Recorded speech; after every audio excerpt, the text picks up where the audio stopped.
Bem-vindos ao próximo vídeo.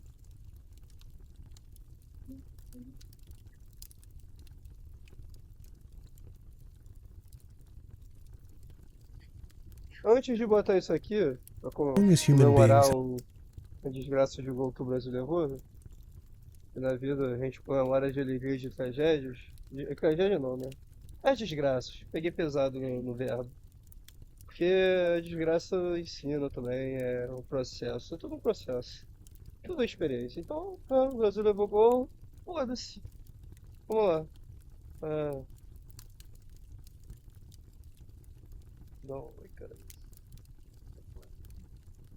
Dá um tchan.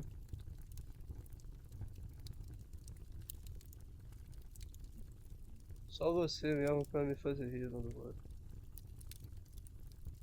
Porque eu não fiz Atenção! isso aí, mano. Eu era trollzinho na minha adolescência. Ficava de bait escutado também nessa época. Em 2016 isso era meio pior. Então, leve com críticas construtivas. Faz o reinos. Patriotas. O momento da verdade chegou, o momento da redenção chegou. Jair Bolsonaro convoca as Forças Armadas. E não é conversa, não. Preste atenção. Ontem, ele postou esta foto misteriosa aqui. Bolsonaro posta a foto enigmática assinando um papel e não diz nada na legenda. É a manchete da notícia. Os patriotas já se animaram. Este aqui comentou o seguinte: Antônio Gloves, vejam só aqui que é cara de corno, corno manso. Nunca vi tanto comunista com medo deste jeito por causa de uma simples foto. Antônio Gloves, agora é o momento. Danzinho, comenta o seguinte: capitão, estou aqui no quartel de Amaralina faz um mês e nada, estamos aqui acampados esperando, por favor, salve a gente. Vamos esperar mais 72 horas? A cara do corpo? Sim, só mais 72 horas, patriota, e você vai ver que tudo vai se resolver. Outro aqui, extasiado, coloca: eu autorizo, fotos de tanque, vamos! Precisamos que Jair Bolsonaro se torne o Hugo Chávez brasileiro para salvar a nossa nação. Autorizamos, presidente, faça o que quiser. Tenha os poderes de ditador para nos salvar. Diz aqui, este Zé Merda. Vanessa Navarro, olha só aqui, a cunhã, bem piquitada, bem maquiado, chefe supremo das Forças Armadas. Batendo no peito, teu orgulho, meu presidente. Nossos sonhos seguem mais vivos do que nunca. Nossa confiança segue inabalável, todos calabreados de bosta e de mijo das águas da enchente, levando leques todos pirose do rabo, mas é assim, continuem. Fabiana Barroso diz que isso, presida, usa esta caneta. Agora o momento. Lula coloca a foto aqui do general, coloca as bandeirinhas do Brasil. Enzinho diz o seguinte: capitão, mais de um mês em frente aos quartéis e não vou desistir nunca. Estou acampado, sem comer, sem beber água, todos os dias por você. Comunismo aqui não. Não é brincadeira, isso aqui tá lá no próprio comentário do presidente, certo? Depois embaixo dessa foto aqui, né? Ainda presidente. Então vocês vejam que o exército aqui também já se animou. Isso aqui foi postado pelo Diego Rox, vejam só. Aí, porra.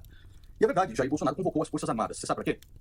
Para garantir a segurança durante a transição e garantir a segurança durante a posse do bandido criminoso que chegou à presidência da República através das omissões e decisões de Jair Bolsonaro, para garantir a sua segurança durante a transição. E você continua esperando mais 72 horas. Sabe por quê? Porque você é um corno manso que acredita em qualquer merda que vomitam em cima de você. Enquanto Jair Bolsonaro já garantiu a sua mansão, seu salário vitalício, certo? E seus advogados para tentar livrá-lo da cadeia de mais de 58 processos que podem resultar a ele estar atrás das grades, cagando em um buraco. Você vai chorar quando ele estiver lá? Fala pra mim, patriota, como é que você vai fazer? Essa é a tua realidade. Você não quer aceitar? Continua aí, mais 72 horas.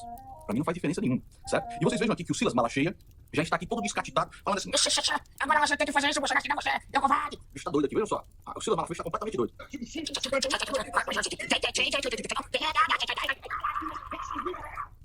Tava lá no Porto de Galinha, né? Curtindo bem bom, né, Malacheia? Fala a verdade pra gente. Tava curtindo bem bom. E são todos esses caras aqui que vão pra cima, né? Ali, no maior conforto, na maior tranquilidade, enquanto você se fode, enquanto você só toma e gostoso. Agora eu vou dizer uma coisa pra você, quero convidar você a essa reflexão. Antes de verificar a inscrição no canal, se você gosta de assistir, pensando que você é um corno manso da pior espécie. E eu quero convidar você a uma reflexão séria.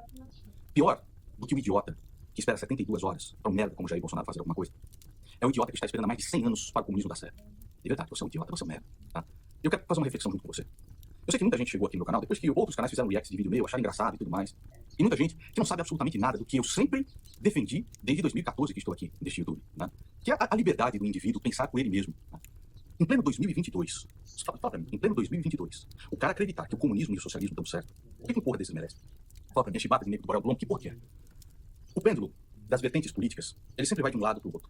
Depois de 16 anos do PT nos assaltando, ele foi puxado tanto para um lado que quando o soltaram, ele veio com força. E aí esses imbecis, mesmo vendo que Jair Bolsonaro fazia tudo aquilo que era estrategicamente benéfico para o PT, aplaudiam e diziam: mas tem que aplaudir, porque senão o PT volta. Exatamente como no livro A Revolução dos Bichos do George Orwell. Você não leu este livro? Leia. E agora, como o pêndulo foi arrastado com força para o outro lado, e todos estão vendo, né, principalmente aqueles que são mais, que não leem muito, que são ignorantes e tudo mais, estão vendo as atrocidades desse governo de bandido, que é o governo de estelionatário como Jair Bolsonaro, eles passam a observar o outro lado e acham que é bom. Então passam a ver, cara, o comunismo e o socialismo como solução para que mas não sei, pô, assim na casa do caralho. Eu sei que tem um rapaz que faz os reacts do vídeo aqui, eu até dou risada quando ele faz os reacts, tá? Parece Luigi. Faz os reacts do canal aqui e disseram que o cara é comunista, vocês não sei, tá? E aí vai essa galera, esse público, vai assistir o react do cara, e aí cai aqui no canal, se inscreve aqui no canal, você não sabe pelo que eu lutei durante todos esses anos, cara. E você que continua, ou que segue uma ideologia fascina, assassina, como socialismo, como comunismo, e acha que isso é solução para alguma coisa, eu peço para que você faça essa reflexão comigo aqui. Ou pode se desinscreve no canal e vai viver sua vida de corpo, cara. Não tem problema, vai viver sua vida de corpo, manso. Atrás do seu mundo top perfeito que nunca vai acontecer, certo? Porque aqui nós discutimos aquilo que é realidade, tá? Então ontem eu coloquei um vídeo no canal de um imbecil que eu vi no Twitter, sem tem aquele merda, certo? Sem tem aquele merda, com um tom professoral, na maior empáfia, dizendo, cara, que é um absurdo você pagar aluguel, que pagar aluguel, se você cobra aluguel, você está explorando o trabalhador e não tem outro recurso a não ser pagar aquele aluguel. É esse tipo de ideia canalha que levou aos maiores genocídios, assassinatos ao redor do mundo inteiro. Guiné Vermelho, Cuba, Venezuela, a União Soviética, a China de Mao. Então preste atenção no lixo que vocês estão defendendo. Né? Eu vou recomendar aqui uma bibliografia para que vocês possam ler a respeito antes de sair cagando pelos dedos em comentários. Leia, se instrua pelo menos do outro lado. Procure buscar aquilo que é a realidade, que é a verdade. Esses regimes são os regimes mais assassinos e sanguinários da história do mundo, comparados com qualquer outra coisa, ganham dezenas de números aí de vantagem. Então este pêndulo foi muito para um lado. Um dos grandes crimes de Jair Bolsonaro, como eu já disse diversas vezes, é fazer com que esta gente que defende esses regimes assassinos e terríveis pareça ter alguma razão quando não tem. Elas defendem algo ainda pior do que é Jair Bolsonaro, do que Jair Bolsonaro foi para esse país, certo? Um dos grandes crimes de Bolsonaro foi não ter feito um trabalho de conscientização contra nazismo, contra comunismo no país todo. Porque aquele que não conhece a história está fadado a repetir os mesmos erros do passado. Então, trabalho de conscientização de que essas ideias são, na prática, assassinas, certo? Como diz o próprio Richard Orwell na conclusão do seu livro Os Ditadores, aquele livro que o Cabeçulinha disse que eu não li. Quem não leu foi ele, quem não leu foram os seguidores de merda dele. Tu acha que brasileiro lê algum livro na vida? Vai lá, pegue lá a conclusão. Nazismo e comunismo são gênios heterozigóticos, um partindo do cientificismo biológico, outro partindo do cientificismo social. O resultado é um só: morte, destruição e carnificina. O livro está aí na descrição. Qual é o problema de você ler a conclusão? Você vai ver que está lá exatamente o que eu falei aqui com as mesmas palavras. Então, aí os caras hoje, em pleno 2022, considerando o comunismo e o socialismo, não dá pra acreditar, meu. Quando você vê um merda daquele falando com um tomzinho professoral. Um cara daquele que depois de certos comentários aqui no canal é filho de um engenheiro, tem mais de 29 imóveis alugados. Não, mas a minha mãe não. A minha mãe não está dentro disso daqui. É brincadeira, disseram aqui no comentário. Então, mas o comunismo de verdade nunca foi implantado. Revolução Bolchevique de 1919. Vamos implantar o comunismo agora como Karl Marx dizia em seu livro. Vamos fazer o comunismo dar certo, resultado 40 milhões de mortes. 40 milhões de mortes. Não, mas o real comunismo não foi esse da União Soviética. Agora nós vamos fazer o real comunismo aqui na China com Mao Tse Tung. Qual foi o resultado? 143 milhões de mortes. Não, mas este comunismo da União Soviética, este comunismo da China, não, isso aí não funcionou. Agora nós vamos fazer o real comunismo aqui com o Guiné Vermelho. Qual o resultado? Matou mais de 25% de toda a população. 25% de toda a população. Não, mas esse comunismo desses caras, isso não funcionou. Agora nós vamos fazer funcionar de verdade e nós vamos implementar aqui em Cuba o verdadeiro comunismo. Qual o resultado? Fome, miséria, um mar de sangue nas ruas, tortura, opressão, fuzilamento.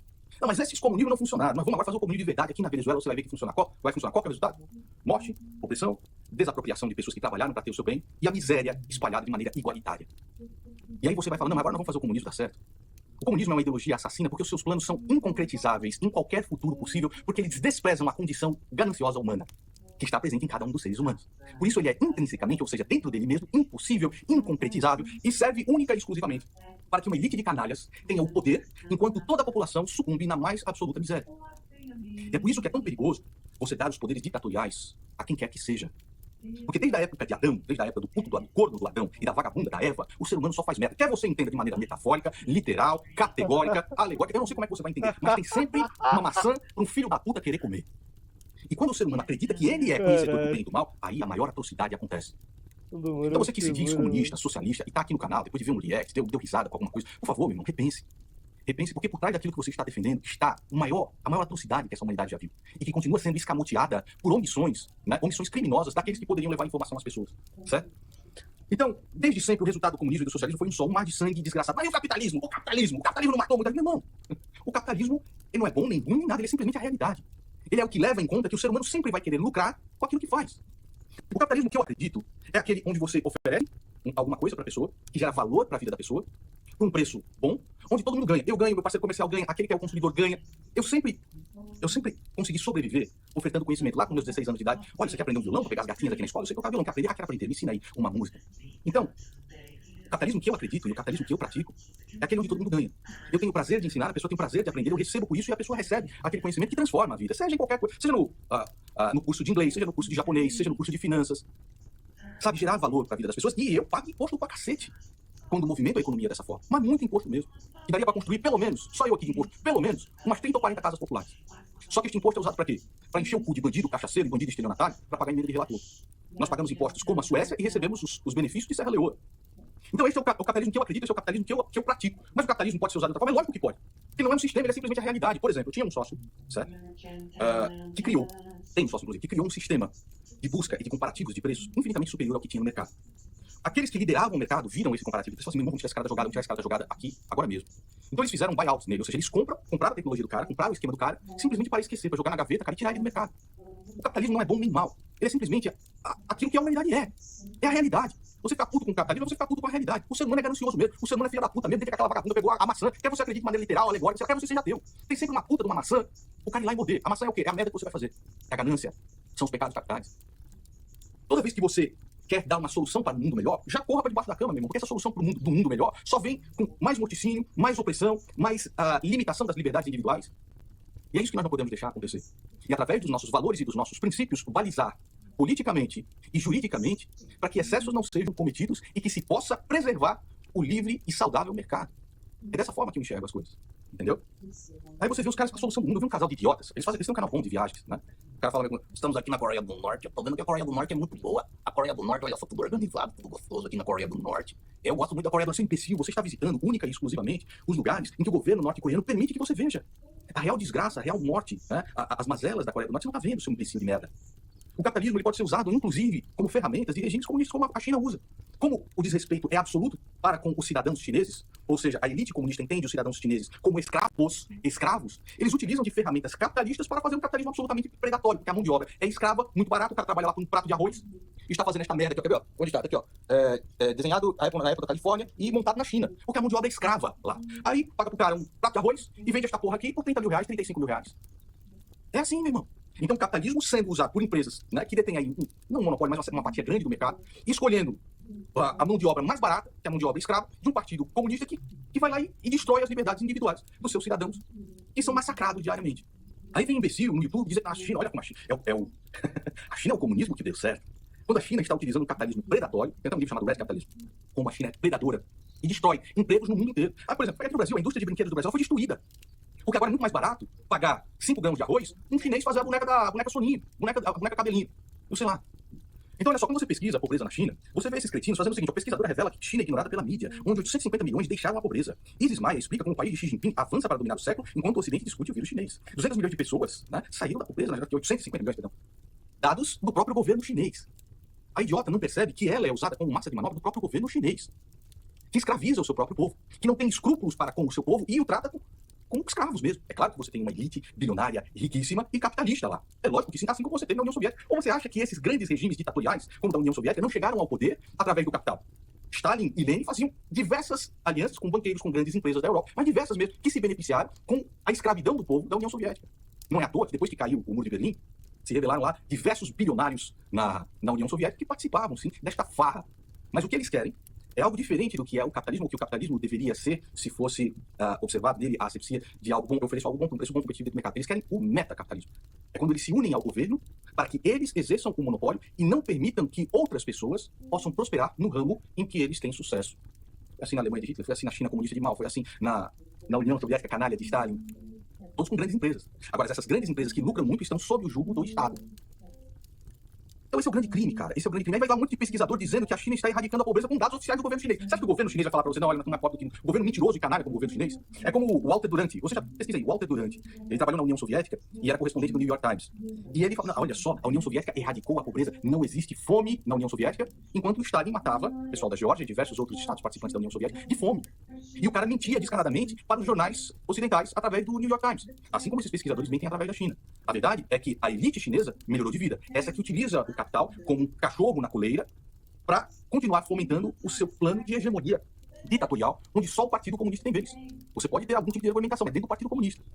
O comunismo não é mais, ou não é mais no tempo moderno, como a estatização de todos os meios de produção. Isso não existe mais, só idiotas, só palhaços, entendeu? Como aquele moleque com um piercingzinho no nariz. Vai lá e fala uma bosta dessas. Nem a China utiliza mais esse tipo de coisa, ou tem esse tipo de pensamento. O pensamento é pragmático. Os caras não querem lucro, os caras querem lucro, então vamos dar o lucro para eles, só que eles viram cachorros na coleira do nosso Partido Comunista. É isso.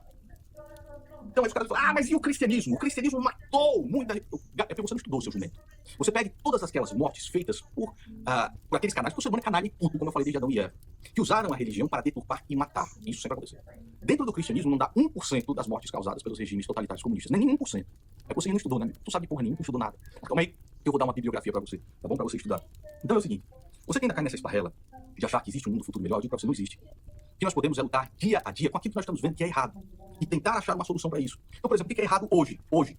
Tirar do teto de gastos o auxílio emergencial. Essas pessoas de fato precisam do auxílio emergencial para sobreviver, mas é errado dar esse auxílio emergencial sem ter uma forma com que esta pessoa pare de depender deste dinheiro, que é dinheiro extraído do contribuinte, e que ela tenha uma maneira, ou pelo menos exista uma estratégia, ou exista um programa para tirar essas pessoas da extrema miséria e colocá-las dentro do trabalho, dentro do mercado de trabalho, dentro da iniciativa privada, entendeu? Isso é uma pequena coisa, muito difícil de fazer, extremamente difícil de fazer. Mas não é possível prometer um mundo ideal para as pessoas. Não, mas aqui, se você fizer isso, você vai resolver todos os problemas. Que é exatamente por isso que um conservador abomina ideologias, abomina um mundo perfeito. Porque sabe que toda vez que um ser humano puto, corno, que desde Adão e Eva vão atrás da maçã para fazer merda, todas as vezes que eles entendem que são conhecedores do bem e do mal, o resultado é um só: morticínio, desgraça, destruição, empobrecimento geral da população, a miséria generalizada. São as coisas que nós estamos vendo no dia a dia que podem ser consertadas. Tipo, um buraco na rua. Cadê, mano? Cadê os caras não estão usando o dinheiro do IPVA pra tapar esta porra desse buraco? É no teu bairro, é no teu sistema de saúde, é cobrando o teu prefeito desgraçado, a maioria deles, traficantes, bandidos da pior espécie.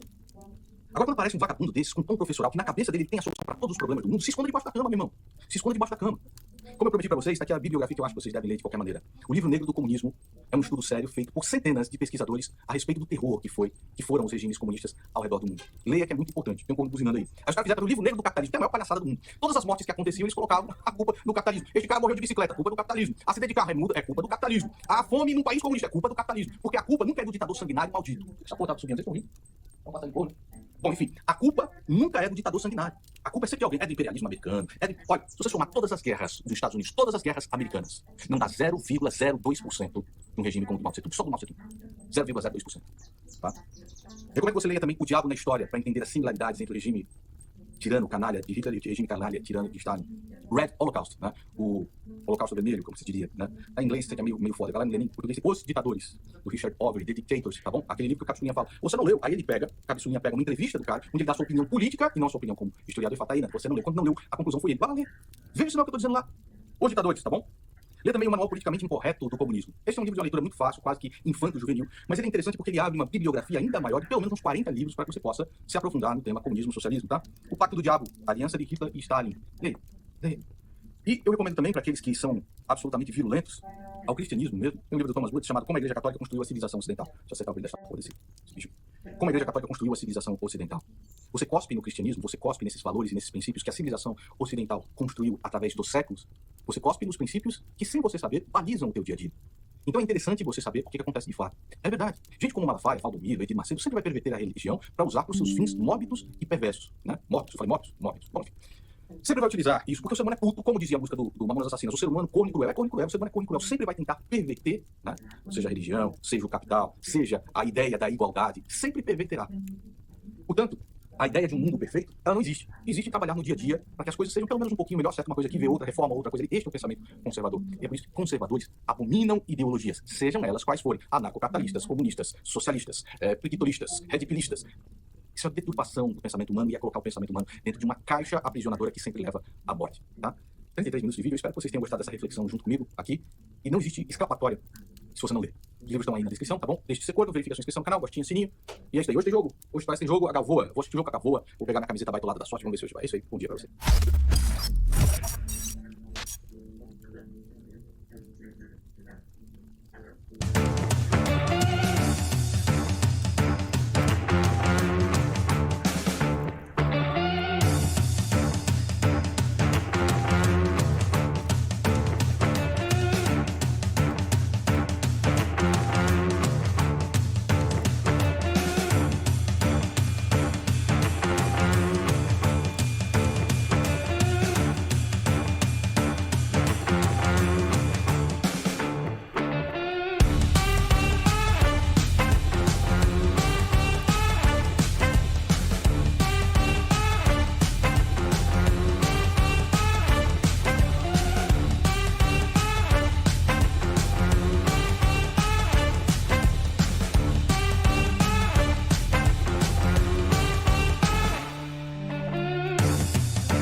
have told stories.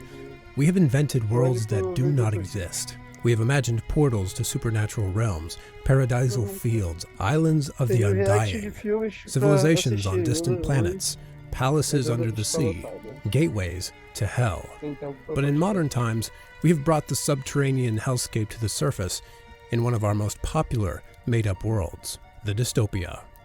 From classic literature like Brave New World in 1984 or Fahrenheit 451 to more recent, massively popular book series, which have been adapted into box office powerhouses, alongside enduring cult classics, as well as too many video games to mention.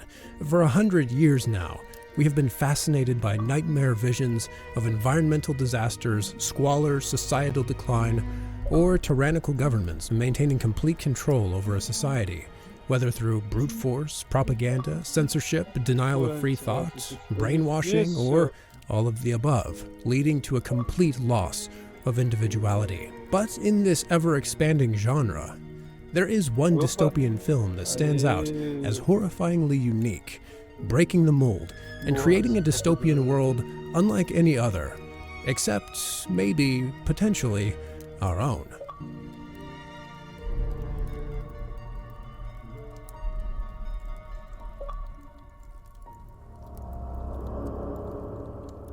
Stanley Kubrick's 1971 film adaptation of A Clockwork Orange follows the deviant peregrinations of a young criminal named Alex DeLarge as he navigates a dystopian version of London, England, where, unlike more conventional dystopias, where the authoritarian government maintains more or less perfect control of the populace through various means, in A Clockwork Orange, we encounter a society that is simultaneously authoritarian, the police are fond of bringing their victims to the outskirts of this village, while also being rampant with crime.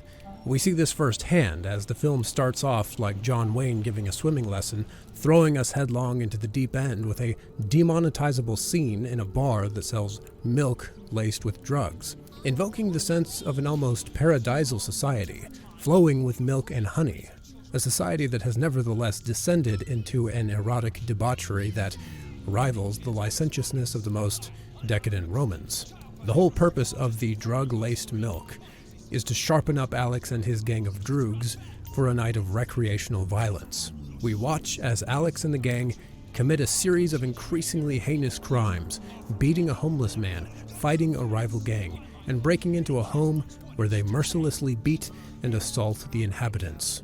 It's clear that this is a world of gangs, poverty, and matter-of-fact crime, in which a series of violent acts can be committed not only in one night, but over a series of nights, even against the middle and upper classes of society, and the criminals can get away with it again and again, night after night. It's a stinking world because there's no law and order anymore. It's a stinking world because it lets the young get onto the old like you done. But if it really is true that there is no law and order, then we might be surprised to learn that this is actually not an anarchist society, nor is it even a disintegrating society ruled by a crumbling government. In fact, it is a heavily authoritarian society. Not only is police brutality ubiquitous, but halfway through the film, we are told that the prisons are in fact overflowing, as more and more people are arrested and imprisoned. Yet, the streets are not safe, nor are people safe in their own homes. Despite the mass incarceration of criminals, for every deviant locked up, another one seems to appear. And it's this problem that leads the government to use experimental techniques to try and rehabilitate criminals, taking away their very ability to commit crimes, or to choose to commit crimes, so that the government can have a safe, crime-free society on the one hand, and also, on the other hand, have more room in their prisons for political prisoners. What we need, a larger prison, more money. Not a chance, my dear fellow. Government can't be concerned any longer without motive penological theories. Soon we may be needing all our prison space for political offenders. Thus, A Clockwork Orange exists in a world of contradictions. On the one hand, it is a democratic society which holds elections. Yet it's also simultaneously authoritarian, where political dissidents are outright jailed. The government is anti-fascist, conditioning criminals to hate Nazism, while employing experimental scientific techniques which would have made any Nazi scientist or Unit 731 scientist proud. But perhaps the most surprising paradox of all, simply because we wouldn't expect it, is that despite being thoroughly draconian, this society is still thoroughly steeped in brutal and horrifying ultraviolence. Authoritarianism might mean a lack of freedom for most people in society, but it doesn't mean a lack of crime. It's perfectly possible for the worst of both worlds to exist side by side, and for human rights to be violated from the bottom up and the top down simultaneously. In fact, this is often the case, which is one of the things that makes Kubrick's vision feel so authentic. The question we're left with, though, is why? Why doesn't the authoritarian government of A Clockwork Orange work? Why is it unable to create the kind of society that either the people in power or even the voting public want to live in? While the film doesn't give us a direct answer, it does give us a handful of hints. From the nature of policing and government corruption that is portrayed, to the quality of its culture and the character of its citizens. In the first really comical scene of the film, we're introduced to Alex's probation officer who complains about how they've been studying the problem of delinquency for a century, but presumably they can't figure out how to eliminate the problem of crime. We study the problem. We've been studying it for damn near a century, yes, but we get no further with our studies. You've got a good home here, good loving parents. You've got not too bad of a brain. Is it some devil that crawls inside of you? The signature Kubrickian irony of the scene is that the probation officer himself is a total sleazebag. Should we really be surprised that creeps can't figure out how to curtail adolescent delinquency? Of course, it's not until Alex is later arrested for murder that we see how scummy the police really are. When Alex defiantly refuses to speak without a lawyer present while being interrogated, saying that he knows the law and he knows his rights, the interrogating officers respond that they know the law too, and that knowing the law isn't everything, at which point they proceed to torture their suspect. Why would we expect there to be law and order when the authorities use their power to coerce and control people in ways that have nothing to do with law or with order? The reality is that when police don't follow the law, the only thing that separates them from criminals is a change of clothes, a connection that the film overtly draws attention to in its second half, when we learn that two of Alex's former droogs have become police officers. It seems that when adolescent criminals grow up and become old enough for a job, that this is their ideal vocation, especially in a world where police and criminals alike routinely ignore the law. As for Alex himself, he is destined for higher office than that of a police officer, which only makes sense because as the leader of a gang, he is a kind of dictator who dresses like a 20th century politician and governs his droogs not with structured rules but with capricious outbursts and physical force. Now they knew who was master and leader. Sheep, thought I. But a real leader knows always when like to give and show generous to his unders. A micro-government unto himself, an absolute monarch who answers to no law of man or nature outside of himself, prosecuting acts of evil, exploiting peaceful people, and waging war on rival gangs. Being a true autocrat, the natural progression of his plot arc is that, rather than becoming a cop, he would have a more political career through cutting a deal with the government itself, to help the authoritarian regime maintain its power. While Stanley Kubrick was often guarded about the interpretation of his films, often refusing to comment on what they truly mean, he was actually pretty open about the meaning of A Clockwork Orange, willing to lay out his own philosophy on the nature of the world, saying things like, the government eventually resorts to the employment of the cruelest and most violent members of the society to control everyone else, not an altogether new or untried idea. In this sense, Alex's last line, I was cured all right, might be seen in the same light as Dr. Strangelove's exit line, Mein Führer, I can walk. The final images of Alex as the spoon-fed child of a corrupt totalitarian society, and Strangelove's rebirth after his miraculous recovery from a crippling disease, seem to work well both dramatically and as expressions of an idea. Well, in this kind of world, it's no wonder that there are some who still fiercely oppose the government, or at least the new regime. The character of the writer represents an influential liberal in a world where liberalism is slowly dying. He is a humanitarian, incredibly kind, charitable, and benevolent, going so far as taking people who are in need into his home. And ultimately his goal is to defend the great traditions of liberty. At least this is how he seems at first.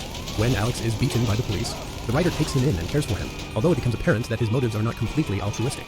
He intends to utilize Alex for political purposes against the government, using him as an example that proves to the public how barbaric the new regime is, thus casting them in a negative light, with the hopes that the new regime will be voted out of power in the upcoming election. His strong point is that giving witness to his time will happen. The common people must know, must see. There are great traditions of liberty to defend. The tradition of liberty is all. Now, in any other dystopian tale, the writer would have all the makings of a freedom-fighting hero, if only it weren't for the fact that his methods aren't as freedom-loving as he might like to believe. In fact, he is overtly manipulative, and for Kubrick, the writer's manipulative intentions put him on equal footing with the manipulative government he is fighting against.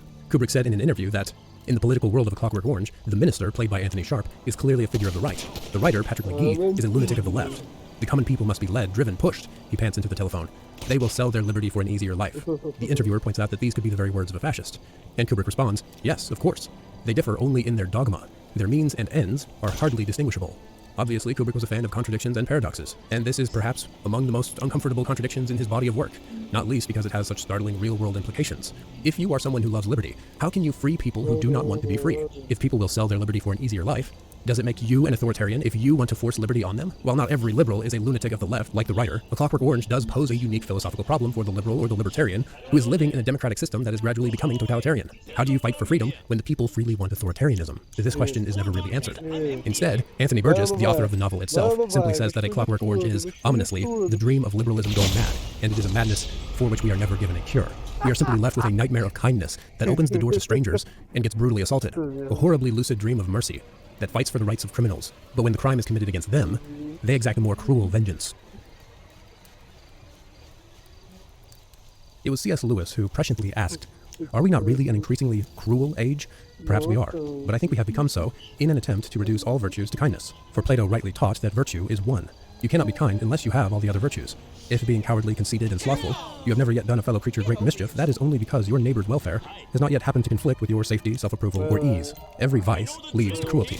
Even a good emotion, pity, if not controlled by charity and justice, leads through anger to cruelty. Most atrocities are stimulated by accounts of the enemy's atrocities, and pity for the oppressed classes, when separated from the moral law as a whole, leads by a very natural process to the unremitting brutalities of a reign of terror. So far, we've examined the corruption of authoritarian police and politicians who don't stop crime because they are inept or busy perpetrating their own crimes. And we've looked at the microcosm of liberalism that doesn't stop crime because it is both kind to criminals and allows itself to become the prey of criminals, and then subsequently becomes authoritarian, even finding pleasure in cruelty toward criminals. But the third and perhaps greatest enabler of crime in A Clockwork Orange is the weak family. The main example being Alex's parents. In the beginning of the film, they are completely clueless as to who their son is or what he does. They are uninvolved in his life, they believe the lies he tells them, and they have no interest in taking responsibility for him. While they do provide for him, in fact his elderly mother goes to work at a factory to help provide for the family, they are more than happy to get rid of him when he goes to prison. In fact, they are quick to replace him with a paying tenant who takes Alex's room and becomes a kind of provider for his parents. I've got you two to think of, who've been like a father and mother to me. Well, it wouldn't be fair now, all right? I mean, for me to go off and leave you two to the tender mercies of this young monster. When Alex returns, they aren't willing to prioritize their son over this new source of income, not even offering him any other kind of help. They would rather be provided for than be providers. But it's not because they have any kind of strong values, or because they disapprove of him, or because they believe in tough love. In fact, they are afraid of Alex and would allow themselves to be bullied by him if it weren't for the effects of the Ludovico technique that stopped him from being violent. It's their naivete, their gullibility, cowardice, and ambivalence that allow their son to commit unspeakable atrocities night after night. And the thing about ambivalent households is that not only do they produce morally deficient individuals, but when they become a feature of a culture rather than an anomaly, they also become helpless victims of those criminals which other ambivalent households produce. At which point, they continue the pattern of ambivalence by shirking the responsibility they have to govern their own households and make them safe by democratically demanding an authoritarian government to do their fathering and mothering for them. But since the victim class doesn't want the patriarchal matriarchal responsibility to rule, the only ones left to run the government are from the criminal class, whether petty criminals or white-collar politicians. They are the only ones left with ambition, gumption, and industry. Hence the cycle of chaotic, democratic, failing totalitarianism. Fatherhood and motherhood are indispensable to a functioning and flourishing society. Even in the 19th century, Walt Whitman was advocating for the idea that politics is downstream from culture. But what is culture downstream from, if not from parents, if not from the primal source of all human beings? In his democratic vistas, he argued the absolute necessity, particularly for strong mothers, saying, "I have sometimes thought, indeed, that the sole avenue and means of a reconstructed sociology depended primarily on a new birth, elevation, expansion, invigoration of woman, affording for races to come, as the conditions that antedate birth are indispensable, a perfect motherhood." Great indeed, far greater than we know, is the sphere of women. But doubtless, the question of such new sociology all goes together, includes many varied and complex influences and premises, and the man as well as the woman, and the woman as well as the man. Society is never greater than its source. It's never greater than the parents who raise the children who make it up. And our communities inevitably reflect the quality of our parents. It's in the household that values are instilled, the heart and the mind is shaped, discipline is administered, and where if a child is given effective instruction, he will not depart from it. If, however, the fundamental building block of the household breaks down and fails to do what it is meant to do, failing to provide for safety, education, and discipline, then not even totalitarianism can prevent or curtail what the household fails to prevent or curtail. Indeed, the only way for authoritarianism to be truly effective, at least when it comes to eradicating crime, squalor, and misery, is not to get rid of the family so much as it is to co-opt the family, or even to become the family itself. At least, this is how Aldous Huxley sketched it in his 1932 novel, Brave New World. Brave New World paints a portrait of an unsettling, utopian world, where human life is controlled from beginning to end. There is no such thing as family or human procreation. Rather, human beings are grown in labs, and from the time they are children, they are conditioned by the world government to behave in a well-defined way. The result is that everyone is happy. Happy and satiated on pleasure. Well, mostly everyone. While the conditioning isn't quite airtight, since at least two characters in the novel begin to long for a freedom beyond their conditioning, it is, broadly speaking, much more pervasive and effective than in A Clockwork Orange. Bearing in mind that Brave New World does take place 632 years after Henry Ford introduced the Model T, so maybe conditioning would become effective once human beings have the proper technology. Maybe you can see where I'm going with this, and why I'm bringing up Brave New World in the first place. It's no secret that Brave New World shares a lot of overlap with A Clockwork Orange. The former was an inspiration for the latter, especially with its emphasis on conditioning. But what if the connection is even deeper? What if A Clockwork Orange is actually a prequel to Brave New World? What if A Clockwork Orange is simply the precursor, the dystopian world of misery and crime, where conditioning is introduced, perhaps failing for a while and briefly repudiated, only to be taken up again when the people of that society are finally fed up with the rampant crime and squalor, and finally have the technology that will both eliminate deviant behavior and make them happy.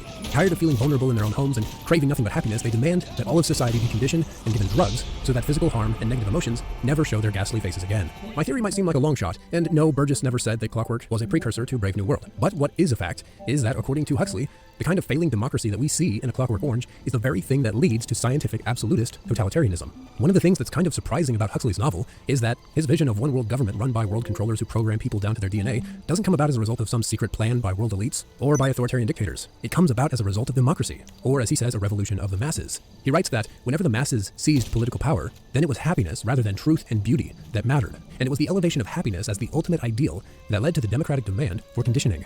Training people not to want anything they can't have, not to think in ways that will make them miserable, to use drugs to enter a state of bliss whenever things go badly. Where have we heard that one before? Oh yeah, we see something similar in A Clockwork Orange. It is a democratic society ruled by the masses who want, more than anything, happiness, pleasure, drugged milk, and safety. We're not concerned with motives, with higher ethics. We are concerned only with cutting down crime. And with relieving the ghastly congestion in our prisons. It's their popular demand for these things that leads to the government brutally conditioning criminals in the name of public safety and happiness. Because after all, isn't it more humane to rehabilitate criminals and release them back into society rather than barbarically locking them up forever? But if you want even more proof for the theory that these two novels exist in the same world, then look no further than the incredible similarities between their two cultures. Despite being separated by some 6 centuries with vastly different governments, technology, and living conditions, the two cultures are essentially different iterations of the same basic culture. Kubrick, for his part, does an amazing job of conveying the culture of his film world through set design, art, architecture, and music. The popular art in A Clockwork Orange is highly demonetizable, ubiquitously erotic, which is culturally significant because erotic art is neither profound nor interesting. It cannot inspire or elevate the mind. It portrays only the most mundane, the basest of human existence. It merely appeals to and expresses the shallow senses, which mirrors the art of Huxley's Brave New World, which is, quote, made out of practically nothing but pure sensation. The sensory erotic art has nothing to say. And this is important in a society that is centered on pleasure and happiness, because to really say something is, according to Huxley, dangerous and would upset the careful stability and happiness of the people. Authoritarian governments, like that which Huxley depicts, will avoid art that has profound, transcendent meaning in order to maintain social stability. But it's equally worth mentioning that everyday people who want nothing but quiet, comfort, safety, and stability will also avoid the sharp teeth of powerful art. They will gravitate toward the mundane, the simplistic, the vulgar, the base, the commonplace, and the everyday. Their highest artistic messages will be dull and uninspiring, and this seems to be the case in A Clockwork Orange, where interior decoration rises scarcely higher than the level of the vulgar. Philosophies and religions which call people to go beyond sensuality will, in these societies, be labeled as the real tyranny, with all their rules implying that man is more than flesh and blood. Though, truth be told, what really makes these things dangerous is that they are old, ancient, and enduring. Notice how the art of A Clockwork Orange and the art of Brave New World is exclusively modern art. In fact, in Huxley's novel, old things like Shakespeare are forbidden, simply because they are old. Even when they're beautiful, asks one protagonist, particularly when they're beautiful, responds the world controller, beauty's attractive, and we don't want people to be attracted by old things. We want them to like the new ones. But the new ones are so stupid and horrible. Those plays where there's nothing but helicopters flying about and you feel the people kissing. He made a grimace. Goats and monkeys. Only in Othello's words could he find an adequate vehicle for his contempt and hatred. Nice tame animals, anyhow, the controller murmured parenthetically. And the savage was silent for a while.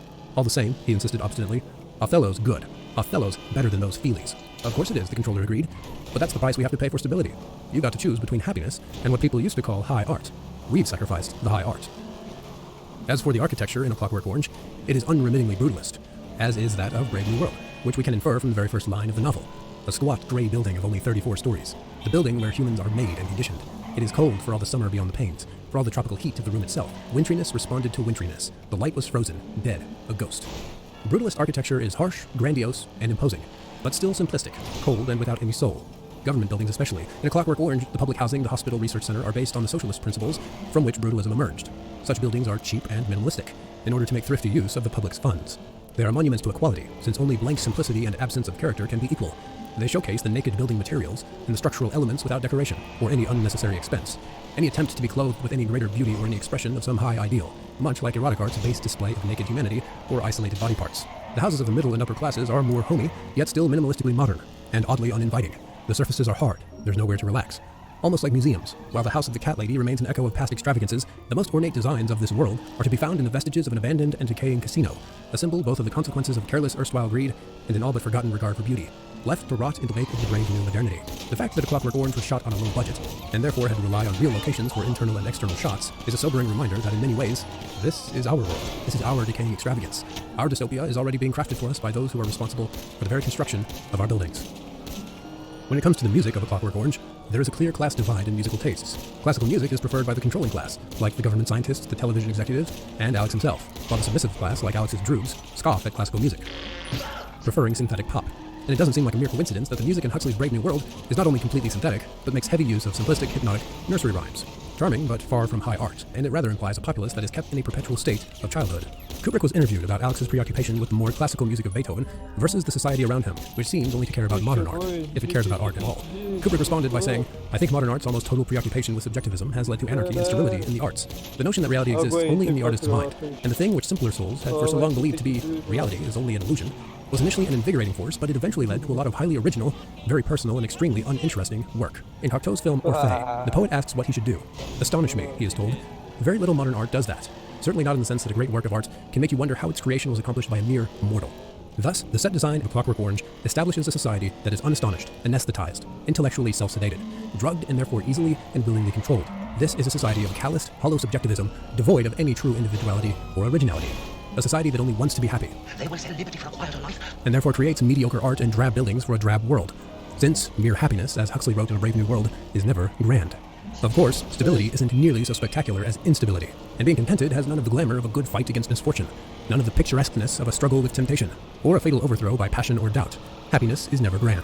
An encounter with true beauty is too tumultuous of an experience, a reflection of the eternal in time, beckoning man to a higher destiny. Truth and beauty are the enemies of easy, undisturbed, mild tranquility. Huxley wrote poignantly, "You got rid of them."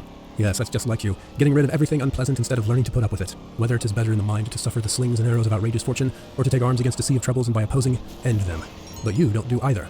Neither suffer nor oppose. You just abolish the slings and arrows. It's too easy. Dystopia comes from taking the easy path, by trying to abolish all problems, ills, discomforts, and evils. The proper response to trouble and evil, and the only way to preserve a dignified liberty, is to face whatever is bad, not begging the sloppy and corrupt state machine to end our problems, but to face them ourselves, and by opposing, end them. You know, pray not for easy lives, pray to be stronger men. I could rehearse platitudes all day, but I think Stanley Kubrick himself best sums up the challenge which his own film presents to us. The challenge of carefully balancing law and order with freedom, of balancing safety with an allowance for danger and evil. He said, "I am certainly not an anarchist, and I don't think of myself as a pessimist. I believe very strongly in parliamentary democracy, and I'm of the opinion that the power and authority of the state should be optimized and exercised only to the extent that is required to keep things civilized. History has shown us what happens when you try to make society too civilized, or do too good a job of eliminating undesirable elements. It also shows the tragic fallacy in the belief that the destruction of democratic institutions will cause better ones to arise in their place. Certainly, one of the most challenging and difficult social problems we face today is, how can the state maintain the necessary degree of control over society without becoming repressive? And how can it achieve this in the face of an increasingly impatient electorate who are beginning to regard legal and political solutions as too slow? The state sees the specter looming ahead of terrorism and anarchy, and this increases the risk of its overreaction and a reduction in our freedom. As with everything else in life, it is a matter of groping for the right balance, and a certain amount of luck. Well, thank you for watching, and I hope you enjoyed the video. It always means the world to me when people watch these videos all the way to the very end. And speaking of meaningful things, I want to give a huge thank you to the people who've been supporting me on Patreon, especially as I've had to take this lengthy break from YouTube, not by my own will. And the fact that you all have continued to support me even though I haven't been able to make videos, that really means more to me than I can ever put into words. So thank you for that. I am glad to finally be back working on videos, and I have a couple other videos on A Clockwork Orange that I want to get out, hopefully within the next month before moving on to another topic. So be on the lookout for those. I hope that these discussions are thought-provoking, if nothing else. Kubrick's films, and A Clockwork Orange in particular, have a way of being offensive to everyone, but they're also obviously very enriching if you don't take yourself too seriously, but also take yourself seriously, with that kind of Socratic, Kierkegaardian irony. You know, like Pascal said, to make light of philosophy is to be a true philosopher. Yet, at the same time, we take life very seriously. And that's obviously the approach I generally take. Anyway, I hope you guys enjoyed. I really appreciate you being here, and I look forward to seeing you all again in the comments.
No.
Enquanto eu dava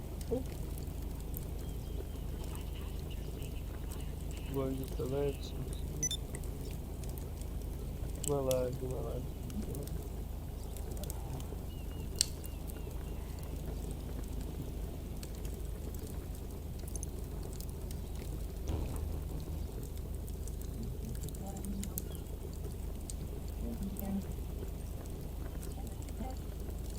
Um de dois servir de atração.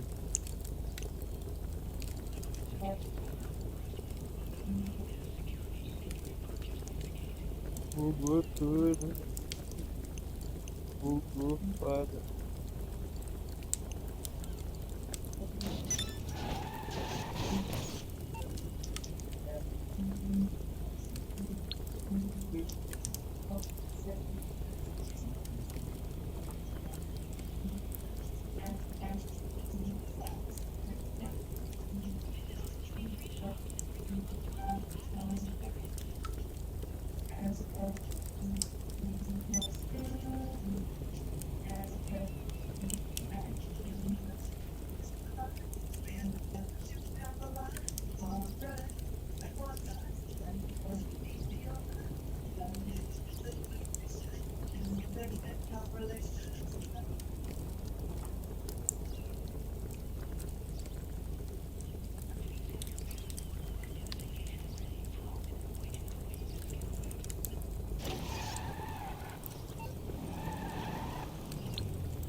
Hello, you're through to Pegasus Lifestyle Management. How can I help?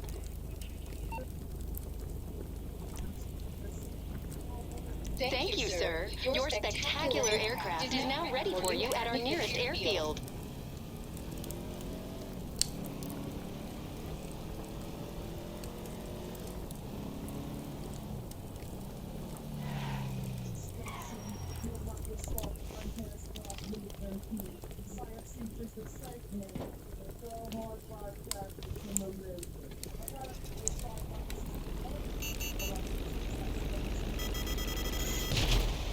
Foda, foda.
Ah, e agora? Achei. Porra, não campo esse GT Online, cara. Polícia chata, né?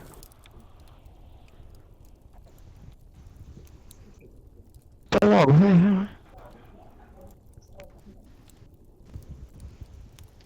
Esse filme é muito bom. Falar pra você. Polícia chata, esse cara vai matar, velho.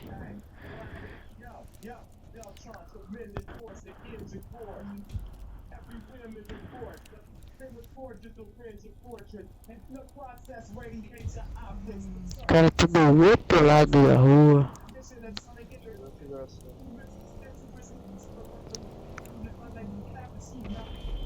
E agora a gente tá atacando bomba. Nossa, que legal. Não aguenta na sniper, fica jogando bomba, Stanley né? Kubrick's 1964 classic satire, Doctor Strangelove. Why, né? This movie is about the Cold War, the nuclear weapons arms race, but you know, the Soviet Union, long ago, almost 30 years ago. Agora eu tinha foi perceber, cara. Agora eu tinha foi perceber. Let's take a look at that coming up next. I think a lot of people who were born, you know, in the 1940s, maybe the 50s, 60s, really like Doctor Strangelove. The question is, are the new generation liking this movie, Gen Pop? Do they care? Cara, tá gastando bala à toa, tá? Military industrial complexes that could blow up the entire world. Does this still work today? Do we really care about nuclear arms races? I don't see them much Acho ever. que não é National news in the United O States. cara não quer botar a cara nem pro Jezabel. Absolutely yes. Tá com medo de tomar uma bala na cara. Is tremendous. Kubrick really brings some great performances out of these characters, including, as is well known, Peter Sellers doing a triple role here as the president of the United States, as the RAF captain, I think, Mandrake, and then as well the German scientist who, if you haven't seen this movie, you must see his performance. Ah, meu filho. George C. And the list goes on. So you should watch this movie for the performances. All the ways that he frames these shots, great lighting, flooded backlighting in this. I just love the look of this movie overall. And the satire just is all over the place. Very dark and sometimes very quiet humor. You'll have to look around the frame to slogans. Peace is our profession, for example, on the military-based, Pepper military base. Several kinds of slogans, sayings, word choices like that. For all that reason, I still think people will appreciate it, even though they might think this movie is dated. This movie is still relevant, though. It's about whether nuclear arms races, technological races between countries, or corporations even, eventually, are worthwhile for society. The arms race, Já que o cara não bota a cara, eu vou botar pra me arriscar. likely you would be attacked. Now, I know that's a little reductive, but the question is that still relevant today? And the answer is Alguém tem absolutely. que se arriscar, né? Held to some degree. A lot of countries know this. Ah, se matando, olha que café com leite, velho. Que cara café com leite se matando. Se eu chamasse comando, ele ia furar, peidar na farofa. If they can, but to buy munitions, to buy planes and tanks. Cara, café com leite, sério, velho. Esse Biel, seu amigo aí. And by accident and through the craziness of Jack the Ripper, who runs the military base and is able to send out a code. Eu pensando que o cara ia bugar, bazuca. O cara, não, o cara tá se escondendo, cara.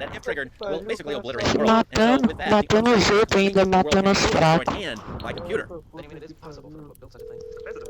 Technology required is easily within the means of even the smartest nuclear power. Now, nuclear deterrence has always assumed, I think, that people are rational and that they will act rationally in the best interest of themselves. Ah, claro, polícia, tá cheio de polícia aqui. you're not going to use them because Tá cheio de polícia aqui, cara. you might get attacked yourself, your country would be destroyed, and well, of course you're not going to blow up the world because, well, you want to live.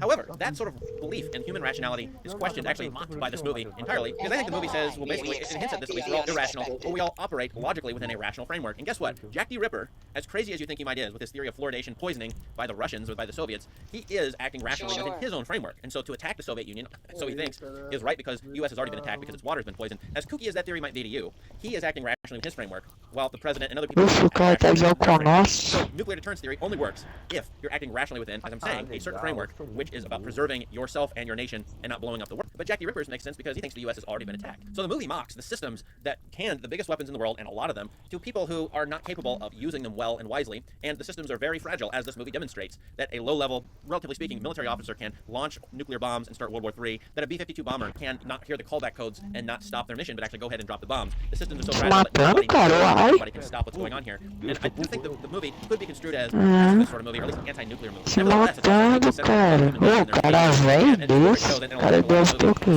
Uns 20 anos. Giant systems where their corporations Peidou na farofa. and the notion that people, ordinary people, Peidou na farofa. will just do their duty without thinking, without checking on things, Então, and cara. within a machine.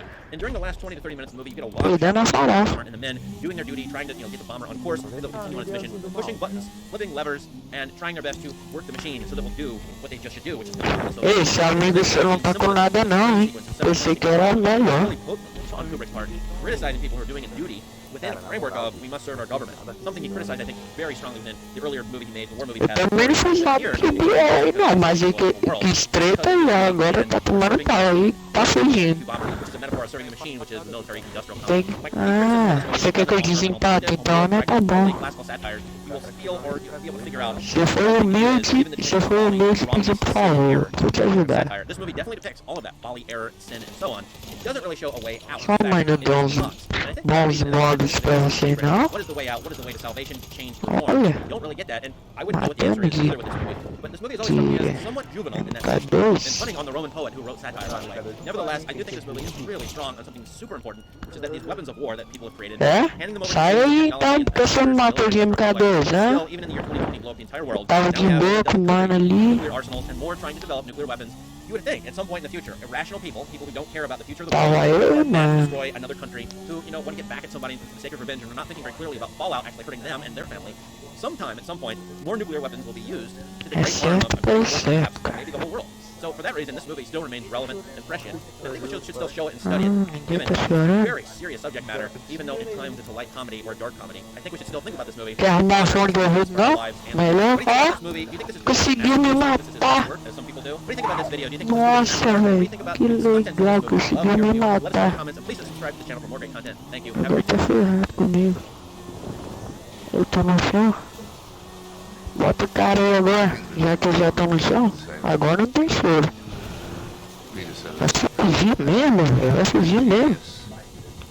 I'm probably absolutely right. Because you always knew that there was that kind of lunacy lurking. A você, cansa. He would say, I don't have a personality, I only am the character that I'm playing at any given moment. And I am Group Captain Lionel Manvig. Depois tem que encher minhas garagens de Easy. Peter was absolutely brilliant on first take. Bora então, fight sem bomba, sem nada. Bora ver? When I did see Dr. Strangelove for the first time, that Peter was absolutely brilliant. É que nesses bot de hoje em dia, cara, que não sabe jogar GTA.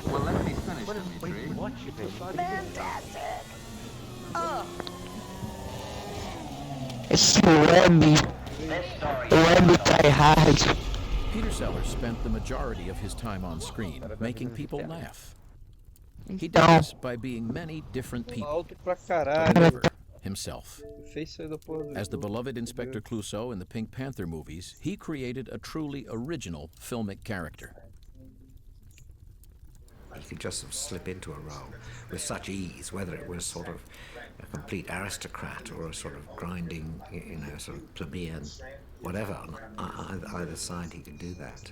He was an enigma. He used to say he didn't have a personality. He would say, I don't have a personality, I only am the character that I'm playing at any given moment. He was so brilliant and so incredibly talented that he was many people all the time. In fact, I had kind of a sense that he was afraid of all the people he was, because who knows what would come out. His parents were traveling stage performers.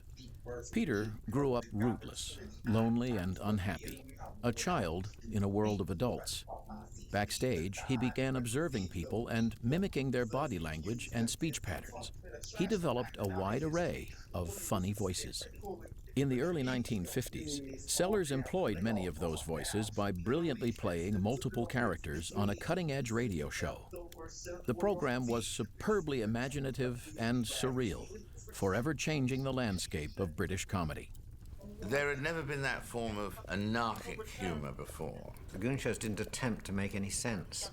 Spike Milligan wrote most of them, but of course Peter was an absolute central force in terms of the performance and the voices and so on. And it had a tremendous impact, and young people loved it. The influence of the Goon Show on me was the fact that when it came to Python, when we could write whatever we wanted to write, the material I was doing and the characters I was sort of thinking about very much influenced by Milligan and Sellers. Radio success was welcomed by Sellers, but it had never been his primary goal. A movie buff since he was a kid, Peter was desperate to break into films.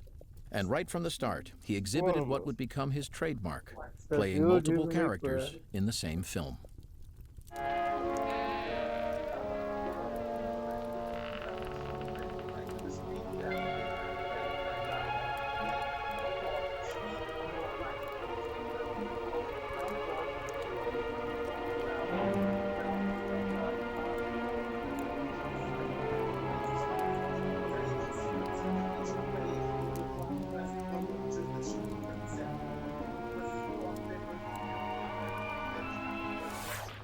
This is the gun that killed Legs Monahan. Arrested at once. No. One moment. This is a water pistol. I know, sir. He was drowned. That's what I like, folks. A man with the courage of his convictions. He's been convicted more times than I care to remember. Many other movie roles followed, and by 1962, the young man with the funny voices had become one of the biggest stars in the British film industry. The very next year, his glorious turn as Clouseau, the defective French detective, brought him international stardom. Peter had, by then, the ability to project some of his personal attitudes onto an existing character and give it a kind of depth and resonance. And that's where he was at his best, because you always knew that there was that kind of lunacy lurking, which made for a very exciting performance. Well, now, what happened is, one of our base commanders, he had a sort of, well, he went a little funny in the head. You know, just a little funny. And he went and did a silly thing. Well, I'll tell you what he did. He ordered his planes to attack your country. Well, let me finish, Dimitri. And that's, of course, Peter Sellers' strength. You literally don't know whether it's going to be something provocative, sensible, totally insane, whether he's going to sing, dance, explode. Don't you know that General Ripper went as mad as a bloody March hare and sent the whole wing to attack the Soviets? Don't you know that? What are you talking about? I'll tell you what I'm talking about. I'm going to pick up this red telephone, which is connected to SAC. And I hope... Blast. Blast. Shot away, I expect, by one of your men during this ridiculous fighting. Right. I would say probably primarily an actor, but also a superb comedian. And to me, it's a very... this is a personal thing.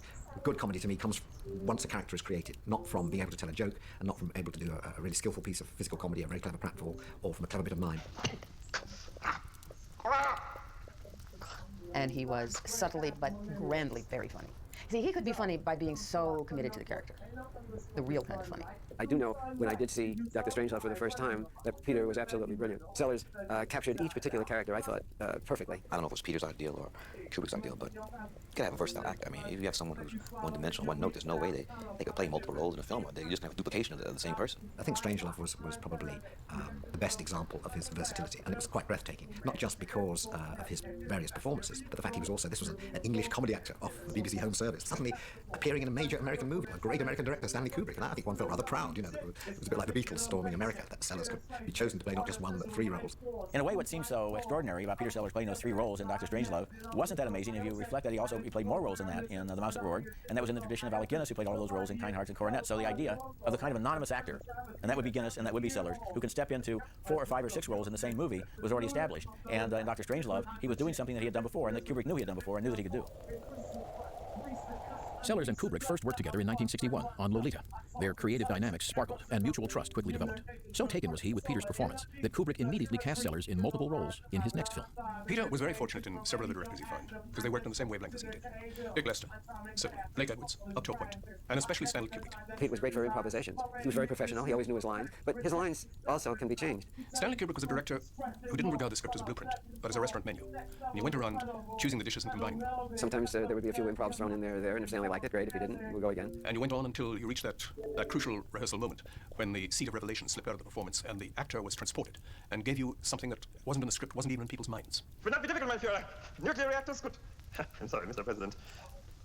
Stanley did a great amount of takes because he is an absolute perfectionist, and I don't think he was ever really very happy until he got what he wanted. You had to get Peter early in during takes, because after 4 or 5 takes, he would lose interest. And he told me that was one of the things that he just really got to him when he worked with Stanley Kubrick. They would get to 30 and 40 takes, and he just didn't know why he was doing it. But he still went along with it because he trusted Stanley. Peter loved a man who would let him improvise. Peter was absolutely brilliant on the first take. The second take, he was even better. Stanley used to say to me, he reaches a kind of ecstasy of comedy. Is that the whole point of the Doomsday Machine? Is it lost? If you keep it a secret, why didn't you tell the world, eh? Peter preparing for a role, I think he had to get the voice right, first of all. There was an American photographer, very famous who specialized in taking crime scenes, gangland murders, car accidents, fires, and so on, in New York City. And he had been brought over by Stanley to photograph some of the sequences in the film, still photographs. Hello, Peter. Hello, Peter. We should tell me something. I'm from Leicester. I think I'm the world's greatest actor. And I work in Hollywood. For 2000 more. Thank you, man. 2000 more. If you don't get an Academy Award, I'm going to have you. What do you think? I think he would be the most talked about director. He's the easiest going to. He knows what he wants. Yeah. And I think this is it. I think this film. Oh, yeah, not only that. I think this is filled with guts, and people will think about it, and it could happen. All these things gave Peter the clue to how Dr. Strangelove might speak. Nuclear reactors could provide power almost indefinitely. Greenhouses could maintain plant life. Animals could be bred and slaughtered. Fantastic. Oh. But see how he could orchestrate his characterization according to what level of comedy was required. Possibly absolutely vital that our top government and military men be included to foster and enhance the required principles of leadership and tradition. What few people know is that Sellers was supposed to play yet another part in the film. When I took the movie, I understood that Sellers was doing 4 roles. I didn't want you to find out our scene. There was Slim Pickens playing the captain, Major Pond, and not Peter Sellers. Some people say that Peter couldn't play the character successfully. Sellers really, frankly, all we have left is this underground world, and our scraps of memories, and the image of the ruins in our heads. When you play 3 characters in the film, you have a very heavy workload. 53 days since my return. Floor is impossible. Fog like dust covering this desolate earth has a strange effect on me, changing me deep inside. Is it the dust that made the human race extinct? Dr. Strange. None of us remembers anything. We live in this world we don't understand, with people without memories, wandering around, with monsters roaming the surface, and these strange particles and paranormal skills. He went from movie to movie, character to character, without thinking where his career was leading him. Over the next 16 years, his fortunes rose and fell. But even in his many failures, there was always a spark of cinematic creative that was uniquely Sellers. It would have been better his career in the mid-70s with 3 new blockbusters. Sellers put his passion and energy into filming this extreme project. You have 2 choices. Continue living underground, or stay on the surface world and die.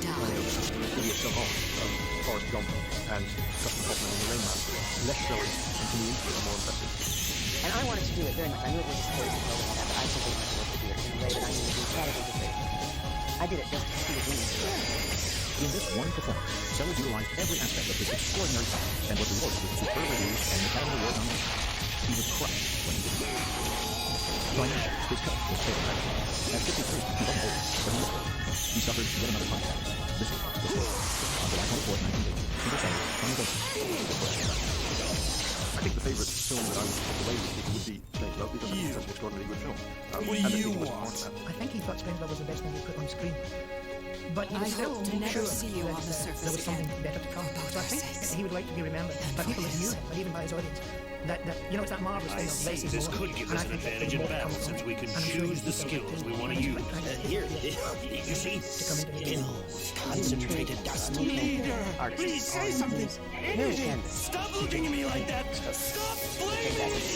he was able to embody those characters with so many strange and wonderful characteristics that he became one of the great comic actors of his time. I think it's genius. I'm probably absolutely right. Well, I think genius means someone being able to do something else can do. And do it superb things.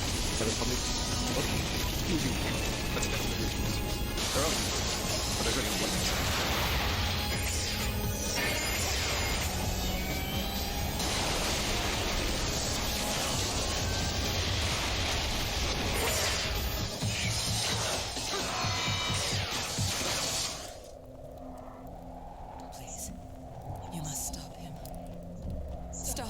Before it's too late.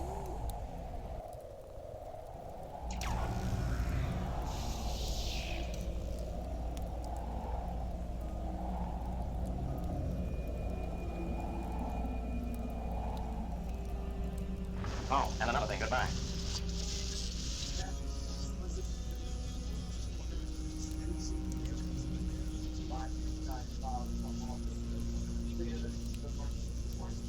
In 1964, after the success of his dark nuclear comedy, Dr. Strangelove, Stanley Kubrick began a major motion picture. It was to be a film about abstract scientific ideas, the origin and the future of the human species, life in the cosmos, the evolution of our machines into artificial intelligence. Even to this day, Kubrick's 2001: A Space Odyssey remains the all-time great science fiction film. Its groundbreaking photographic techniques still influence modern special effects. But as our films get ever more spectacular, 2001 reminds us that it's the ideas behind the spectacle that are still the most important special effect of all. Nobody remembers anything. Not when the world changed, nor why.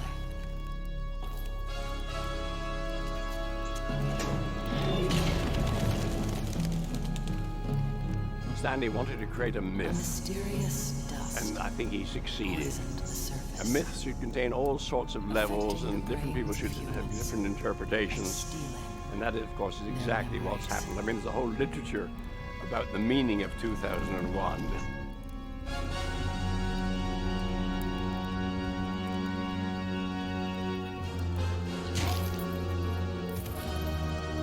Strange apparitions began to appear. Humans fled their devastated cities. Only underground could humans escape the demons in the dust.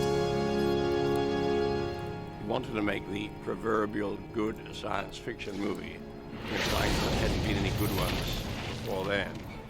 I didn't agree with him. There had been some good ones. Fantastic Voyage was one. And I was rather fond of Things to Come, a version of H.G. Wells's book. And I got Stanley to see it. He thought it was absolutely terrible, and of course it was very naive.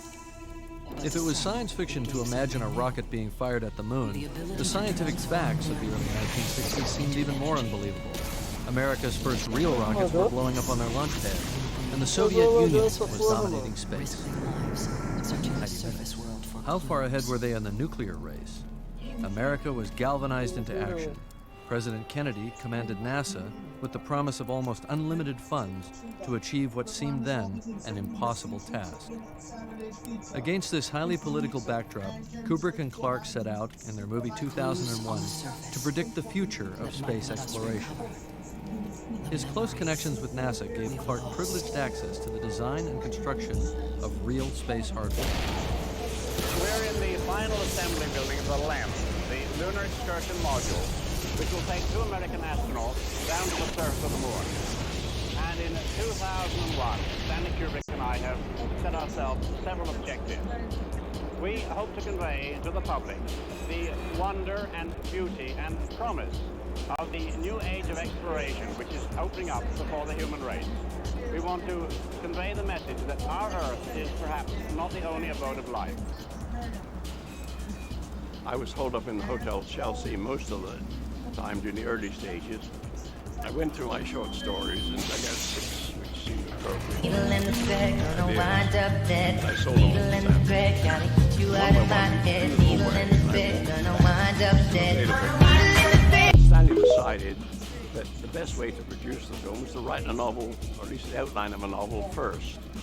We finally settled on one short story, originally called The Sentry, about the discovery of an artifact on the moon, which had been left there millions of years ago by some other civilization, and which I suggest was a kind of burglar alarm to trigger the news that we had escaped from our planetary cradle and were about to invade the universe. His scouts reported back from the New York World's Fair that a short animated film from Canada, employing stunning special effects, might provide valuable inspiration. Two young American animators exhibiting their own work at the fair were also injured.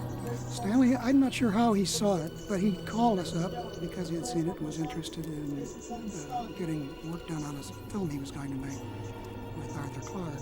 I called Con. I said, Con, you know, what's with this Kubrick guy? You know, could I get a job on that movie or something? And he said, well, you know, I'm under a confidentiality agreement and I really can't do this. And then I called another friend of mine. He said, well, you know, Stanley's phone number is actually penciled on the corner of the bulletin board in the office. And if you found that, you could call him yourself. So I did that. I had a phone call to say, would I be available to meet Mr. Kubrick? And so I went along to MGM to find Mr. Kubrick. And I was told he was around, and I had to look for him because he was always wandering around everywhere. So I walked onto the stage, and there was a painter on the stage. And I went up to him and I said, I'm looking for Stanley Kubrick. You haven't seen him around, have you? And he said, I am Stanley Kubrick. And this man, dressed in a sort of disheveled blue suit and trousers, eating a sausage, half-eaten sausage, was Stanley Kubrick and not a painter. He was incredibly cordial and friendly and helped me buy the airfare, and my wife and I moved to England virtually lock, stock, and barrel, intending to be there 9 months. Ended up being there almost 3 years. They had beautiful models of their concepts for the weightlessness effects and the upside-down sets and rotating sets, and I was just blown away. I just thought this is some kind of nirvana. Stanley, working with Arthur Clarke, wanted me to be the overall scientific advisor. Every element of the film, scientifically, technologically, looked at today would have been my responsibility. He wanted us to make certain that every detail was legitimate. He didn't know at the time where he was going to put his camera.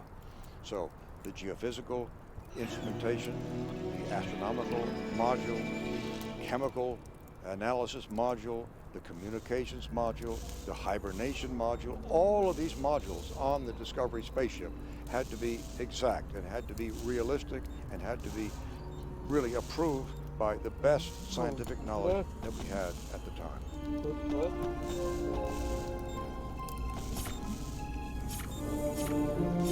We had to make a pen float in space close by William Sylvester, who was lying asleep in the seat.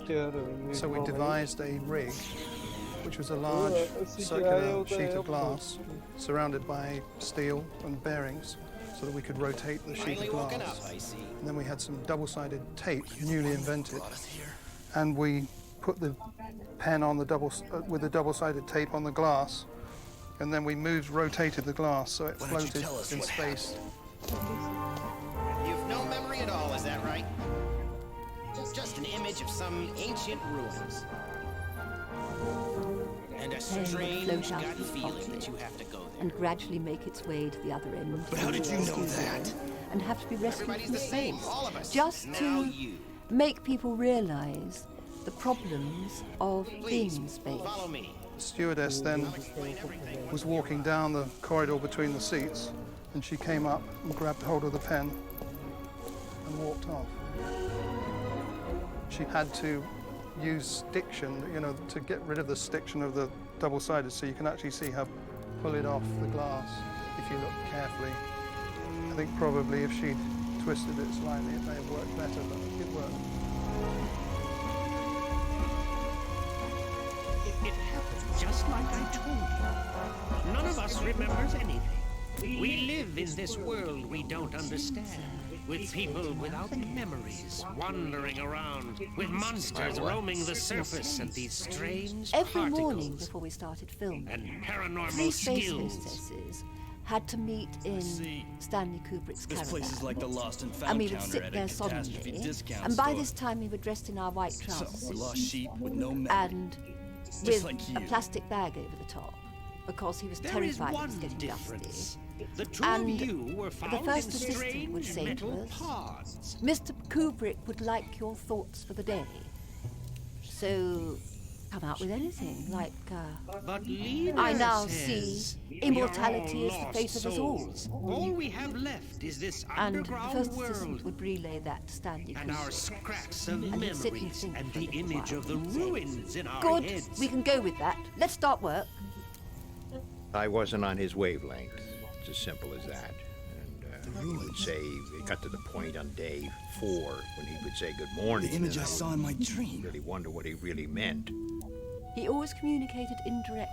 And if he was sort of Leader working says in a scene, that the fact he we wouldn't all communicate share the with same you, he would image communicate must with be the more first than mere assistant coincidence. and say, please, could you go and He's ask right, Heather to do so and so? And so Or we could you are ask Heather what she systematically thinks about searching the that? surface world And for then, the if you said it ruins. directly to him, We he hope would pretend he you couldn't hear. can help You don't mind the search as 37. well. Are you saying You don't mind you on want occasion us stand to in join the water. visions? I mean, you think of those We are kids very on Titanic. I mean, look at those, what they had to do Especially on when it tape comes to 15. people with skill. You know, we'll do anything once we know where we're going. Haunted by the And so ruins. he'd say to the first assistant, what did she say? Give So it you'd some have thought. to go say, would you please tell Mr. Kubrick I say so-and-so? And so then the first Such a assistant would say, generous Heather man is says our so-and-so. leader. He'd say, fine, well, could you tell her Leader that this is the says, answer to that? And so we went on all day long. Take your time. But You extent don't to mind which us he calling you Edgar, ground do you? the sausage. We saw your locket I too. thought a little excessive. You care about The basic woman theme in of the movie is photograph, evolution, don't you? and we were quite conscious of that, you know, from ape to Helping man, us and what will lies lead beyond you to man. find her. 2001 wasn't just about our We should future. find a Its name opening for scenes you were as set well. millions of years You in the need a past, name at a even if time you when our don't have a primitive ape memory. ancestors were Just struggling pick a for name that survival. sounds good to you, The portrayal of we'll these call you creatures that. and their response to an Everybody alien takes their intelligence names here. required skilled mime actors and dancers to study real age, You're one of the lucky preparing ones who almost literally remembers his to don their real skins.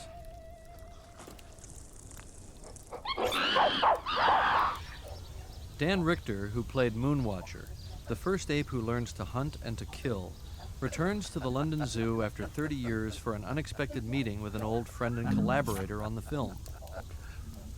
I was a mime, and I was asked to come out to talk to Stanley. My whole mime training comes from the American Mime Theater, where mime is an extension of the acting process. All movement begins with the acting process, with characters, etc.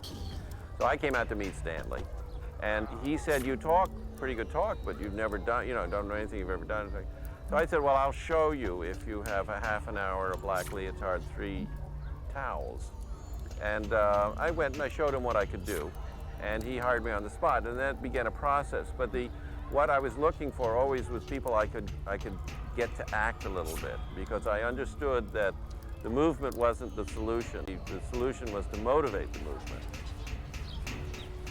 Stanley had given me a small Bolio camera, an 8mm camera. And so I would come to the zoo alone every day to sort of ponder and Guy became a friend of mine, and I would sit in front of his cage and talk to him about it and whatnot. I built the choreography from different animals, different parts of the body, at different speeds. We would all do a ballet class. Then Dan would set us these mime exercises, stretch exercises, and all the interacting, and then it went from there.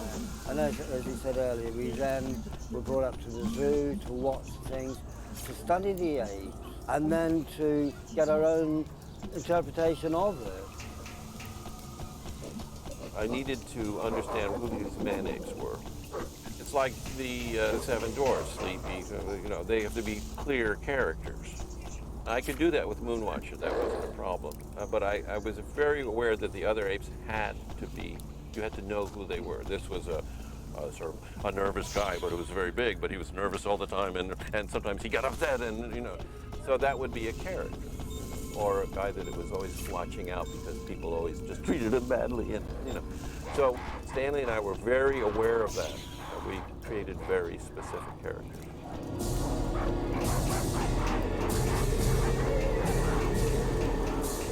The monolith was essentially a teaching machine.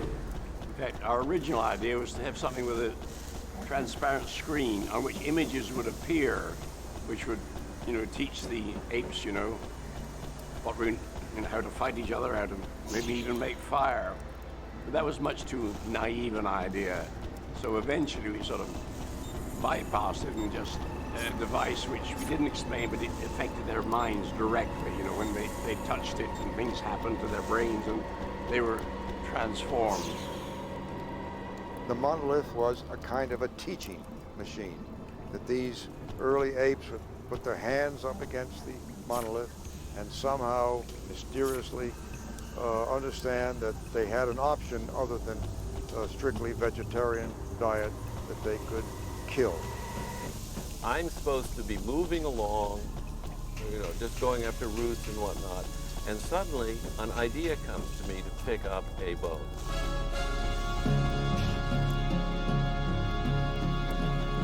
I decided I was going to play it slow, and the only decision I made is that I would cock my head slightly. So I did that with just a little head move, very small.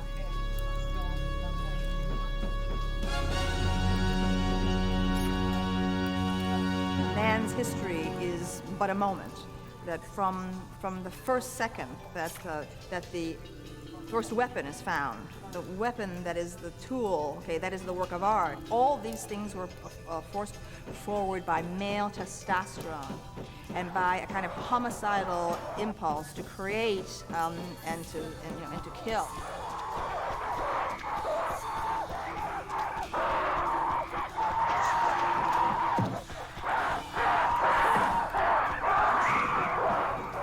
Stanley was walking back to the studio and he had a broomstick. And he was throwing this broomstick up in the air. And I was quite worried that it might come down on him. And I think that was when he got the idea of this transition, which of course is what happened. The bone goes up and turns into what is supposed to be an orbiting space bomb, a weapon in space. Although that isn't made clear. We just assume it's some kind of space vehicle and there's a 3 million year jump cut.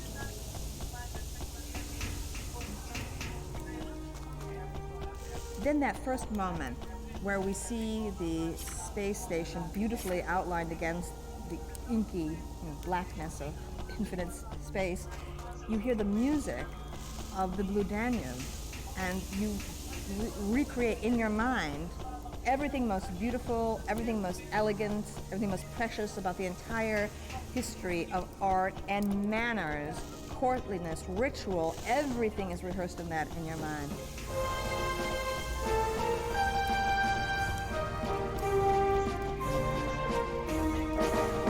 Music played a big part of the editing process because, of course, the visual effects sequences, no dialogue.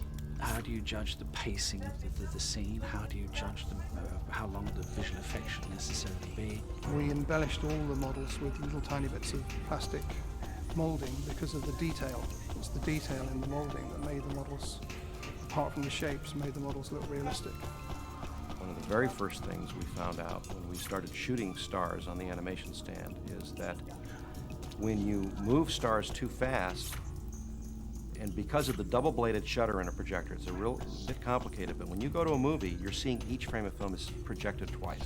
Every star to be perfect, every background to be correct, every foreground to be lit right. You wanted it to look realistic, although we had no idea what on earth things would look like in outer space. And we had the blob department with all these boys and girls in there, breathing heavy industrial solvents of one form or another, painting all these things out frame by frame. Where Stanley would be sitting at a movie over here, I would be here doing the bench work, as it were, feeding him the film. He would be looking at it, selecting, marking, being run through a moviola, pencil marks back to me to cut, paste on with a join or a join with a joiner, build it up through the spools. Very much the way that you see this equipment now. And there was a tremendous romance attached to it, obviously, which can never be supplied by a computer. I think Stanley was trying to get away from all the grade B science fiction movies that had been done, where they had sort of stock scientists, a lot of them with goatees, at least the senior scientists, and he said, I don't want you to come across like them. Good evening, Dave. How you doing, Hal? Everything's running smoothly. And you? We're not too bad. The 9000 series is the most reliable computer ever made. No 9000 computer has ever made a mistake or distorted information. We are all, by any practical definition of the words, foolproof and incapable of error. I suppose Hal is the most memorable character in the movie, and he developed through a whole series of stages. Originally, we might have had a mobile robot, you know, the old clanking monster, but that's old hat. And at what stage we switched to the Red Eye and Douglas Rain's voice, I really don't know.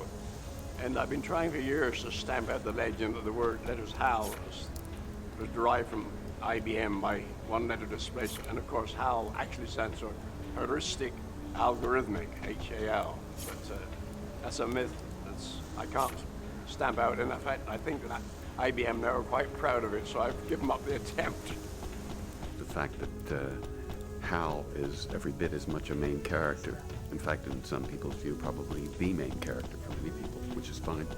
And I think, well, in a funny way, I think Stanley was also making comment that at times the people, certainly the astronauts, could become, in a sense, more machine-like, or as machine-like, as the machines. And I think that's another reason that he had us underplay as much as we did. Can you hold it a bit closer? Sure. That's Dr. Hunter, isn't it? Mm-hmm. There's something truly wonderful about this film that makes it virtually unique amongst all films. And in its portrayal of Hal, this very complex, very robust artificial entity, we have both something that's really quite true to form and doesn't make scientists cringe even 30 years later. The intimacy that we see the space travelers in with the machinery, their sense of relaxation, they're almost like princes at home in their castle. The exterior of the Ferris wheel was all just girders and lights and nothing much to look at. But it could separate like this so they could shoot angles from different directions. Or when it was together, there was a gap between the two halves just wide enough that they could have something come up that they could put the camera on. So we could, on occasion, there were certain shots when we would lean forward and turn our own camera on because there was no place for a cameraman, and then step back. I think 2001 still holds up because it's so fully imagined a world, because it's really, in a way, kind of not about anything. You can come into it at any point you want and leave it at any point you want. It's a shame now that you can't do what you used to be able to do in movie theaters, which is just pay your admission and come in at any point and sit through the picture again and again. Because that's what 2001 was about. People would go and sit through it 3 or 4 times. And part of that was just sort of waiting for your favorite part to come up again. It's in a way like a musical that's all showstopper numbers. If there was a conventional way to do it, forget that and think of something else. Go 180 degrees in the opposite direction and think of something new, different, in absolutely every category of work. And it made me open up to the whole idea of what is film. As people get to understand the complexity of the organic brain, we realize how much more complex it is than silicon-based chips. But that technology is converging. We may have organic computing in the next century, certainly in the next millennium. And so there is a convergence in their samples. It's often said that computers can only do what we tell them to do, but that is no longer true. They can be so complicated that they do develop personalities and do things we don't expect. In fact, anyone who's had a laptop knows perfectly well that computers can have a personality.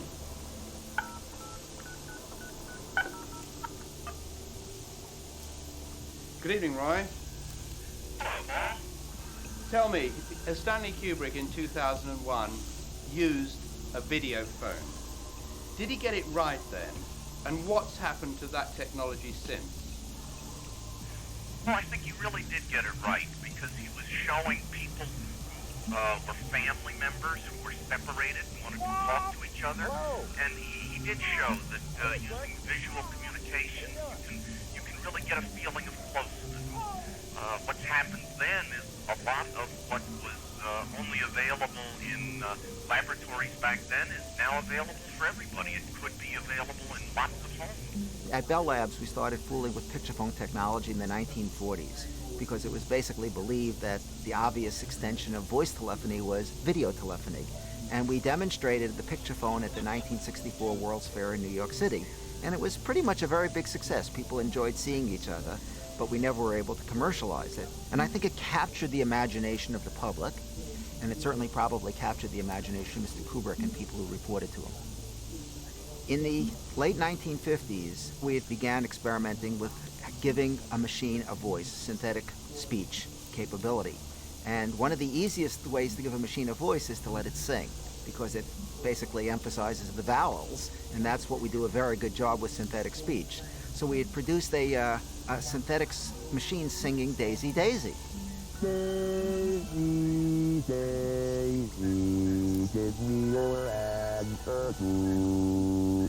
The idea of Daisy, Daisy originates from a friend of mine, Dr. John Pierce, who was at the Bell Telephone Labs and experimenting with speech synthesis.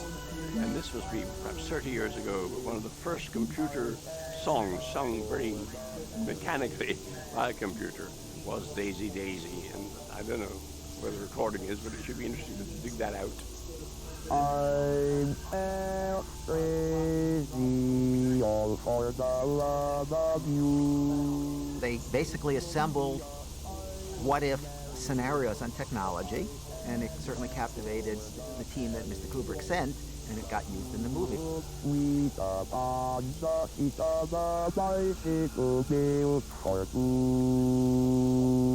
Hal developed one characteristic by adaptation, and that is the desire for self-preservation. And by taking on that human-like characteristic, he saw sinister things in anything that happened, and that's basically led him along the wrong path. I know I've never completely freed myself of the suspicion that there are some extremely odd things about this mission. One of the most interesting and humorous aspects of the film is that as Hal the computer gains his identity, he seems to become neurotic. This was hilarious to us, I remember, in the late 1960s, the fact that Hal has complexes where his human guardians do not. You don't mind talking about it, do you, Dave? No, not at all. Well, certainly no one could have been unaware of the very strange stories floating around before we left.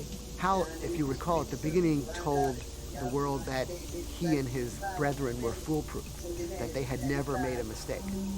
But interestingly, when you look at Hal's ability to plan when things get dicey in the film, he makes any number of what we would consider mistakes. Just a moment. Just a moment. I've just picked up a fault in the AE-35 unit.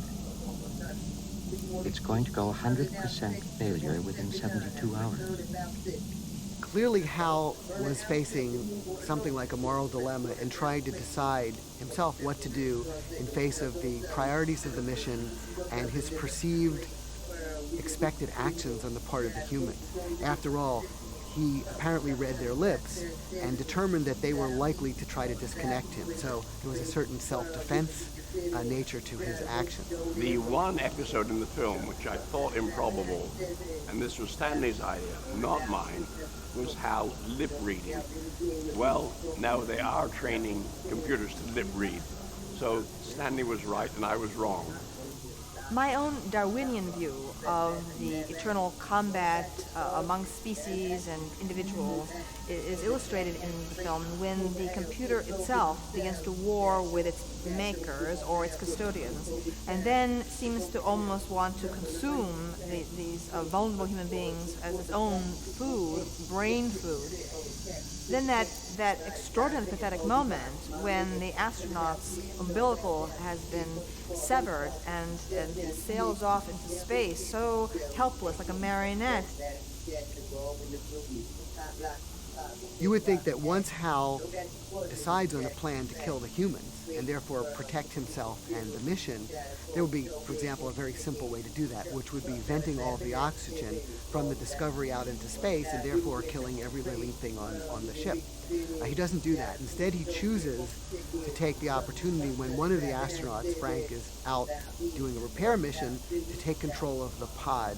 Now, he might have been, at that point, planning ahead, in some way realizing that Dave, the remaining conscious astronaut on the ship, would go out and try to rescue Frank, and therefore Hal could leave him stranded and take care of him that way.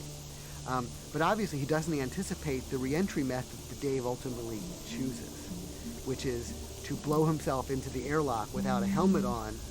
I've always been interested in what happens if you go out into space without a spacesuit. It's a myth that you'll explode. All that happens if you're exposed to space is that you feel a sort of freezing sensation, even at body temperature, and of course you'll die in about a minute or so because you can't get any oxygen. One of the technical errors in the film, and I wasn't there when it happened, was that Bowman apparently holds his breath when he's exposed to vacuum.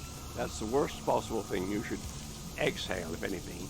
Maybe you should take a deep breath first and then breathe out.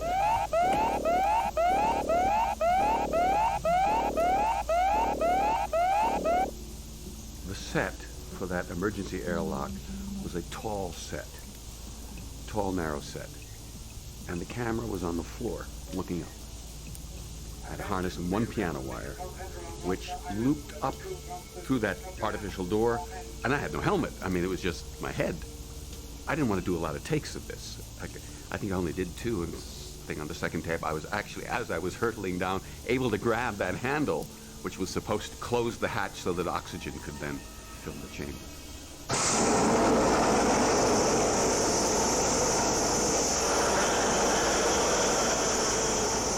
I had a relationship with Hal, which is established early on. He admires my drawings, and he is a definite persona. And it was a challenging scene to try to make Hal feel at ease about dying. More accurately, about being murdered. Now alone on the spaceship with a psychotic computer, the surviving astronaut, just like his ancient ancestors, must kill to survive.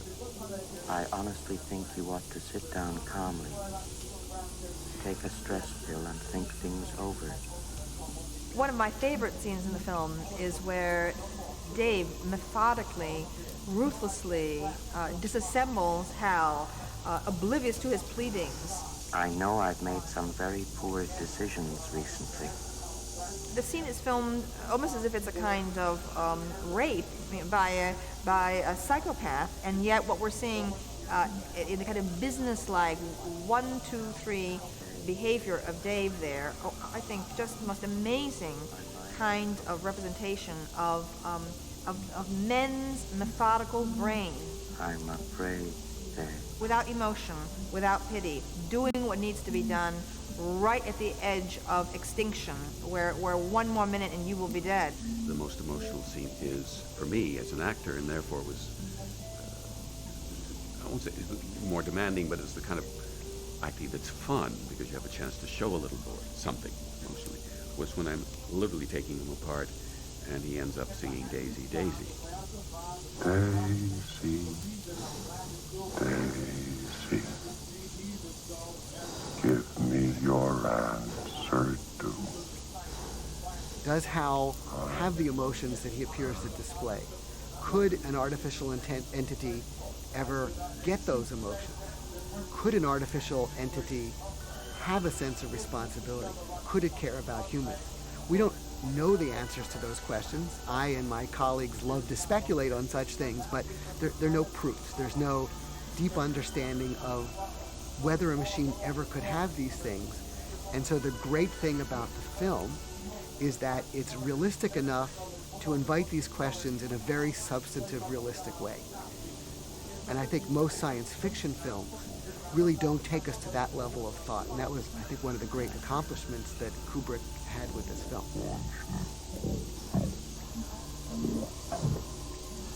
there's a general feeling that we'll have intelligent computers in 20 or 30 years, you know, as intelligent as human beings. Then the question arises, will they develop emotions? And people are working on that. And perhaps the final question is, will the computer become conscious? You know, I think, therefore I am, I think. There was an aspect to the true purpose of the mission, which was only revealed to the astronaut after HAL was taken apart. That seemed to trigger that recording where my character then learns the truth. Now that you are in Jupiter's space, and the entire crew is revived, it can be told to you. 18 months ago, the first evidence of intelligent life off the Earth was discovered. Stanley was specifically interested in the possibility of life in outer space and what would happen if we encountered it or it encountered us. That was the basic theme he was interested in. And of course, that uses all sorts of problems.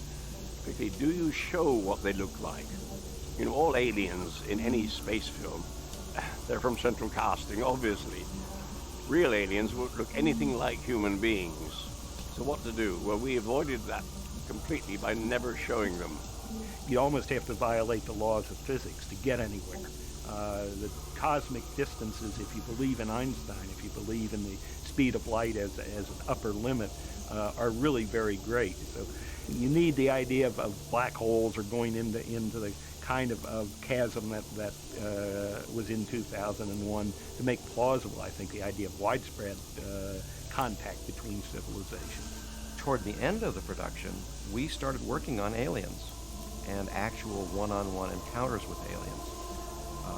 Stanley's wife, Christiana, was working on sculpting aliens, painting aliens. I was working on slit scan versions of aliens, you know, kind of light beings. We talked about different life forms, but we didn't spend a lot of time at it. What we were most interested in was not how something works, what its metabolism was, whether it needed oxygen or liquid water. That's for literature to deal with. In the movie, we had to find something that was instantly utilitarian as an image, without worrying about what keeps it alive. You have to recognize that it is a living thing, but it isn't something we know. Where this led us, ultimately, was to the realization that, I think as Stanley once put it, you can't really show the face of God.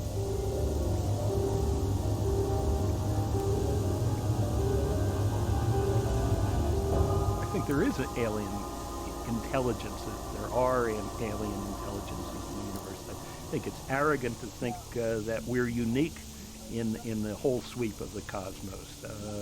Life is a pretty common phenomenon, it turns out. So the idea that the only place that life evolved into some form of intelligence is on one planet, I think is arrogant in the utmost.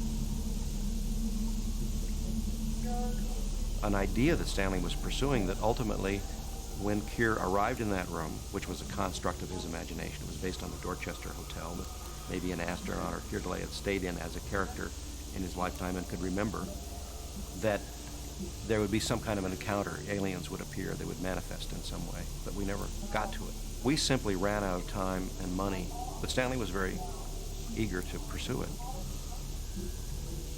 I know that we talked about this strange room perhaps would represent the alien presence making this primitive entity, man, feel a little more comfortable while it was going through its changes, just as we would take an animal in a zoo and put a piece of branch in to make it feel it's a little bit in its normal habitat, or if it's the polar bear cage, we build some artificial cage, we make a pool to make the polar bear feel a little more at home. Well, that the alien presence had the capacity to go inside a human brain and play the brain as a tape recorder, as it were, and approximate the environment while it was going through this strange metamorphosis.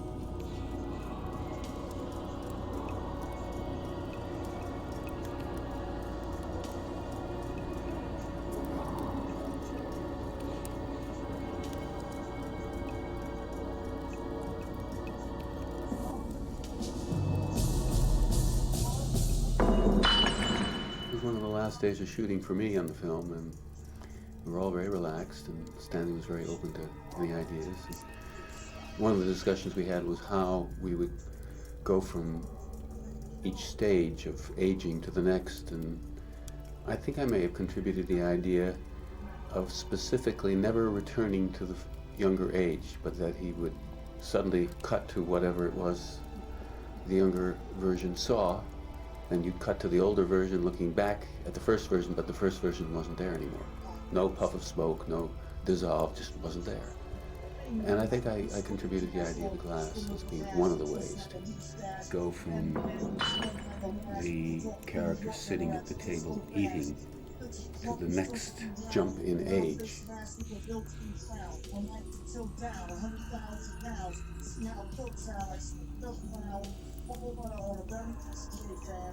I don't remember Stanley defining it right down. But then that's kind of the magic of this film, is that nothing is tied up neatly. And it's part of what isn't said and explained. It's part of its mystery. And maybe Stanley didn't 100% know for sure himself. We developed ideas together. We didn't know exactly what the ending would be until very, very late in the game. And at one time, indeed, we thought the discovery of this artifact on the moon would be the end of the movie, not the beginning. So that shows you how much our ideas changed during the development. I think he would have liked another year or so shooting on it, quite frankly, but the money just ran out. He wouldn't let anybody on the set. Nobody was from MGM was allowed on the set. Stanley he was so independent by that time. If they wanted Stanley Kubrick to do a film, he did it his way. He knew how to manipulate people, and again, because he was accredited as a genius filmmaker whose movies made money, he was allowed a certain kind of latitude. I mean, he was never going to do a picture that was going to so alienate audiences that nobody would go. When 2001 was released, it didn't play well at all. There was a big problem of relatively empty theaters. The reviews were very mixed, if not bad. About 30 days into the run, the studio was really getting ready to pull the movie and throw it away and just abandon the whole thing and say, well, nice try, but let's move on.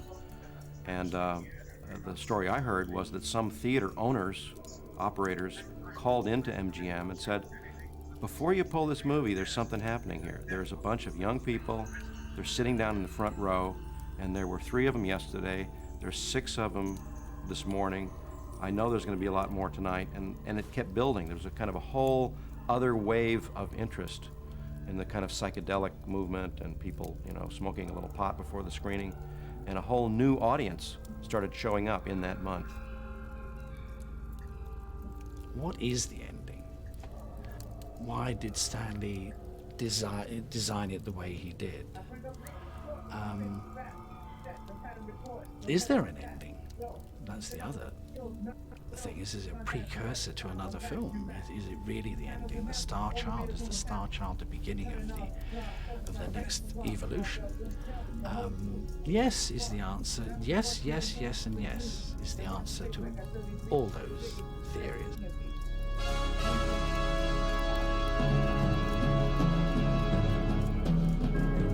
I miss Stanley a lot. It never occurred to me that Stanley would die, that I'd have to be on this planet without Stanley, and particularly that we'd have to be in the year of 2001 without Stanley to enjoy the fruits of having made that movie.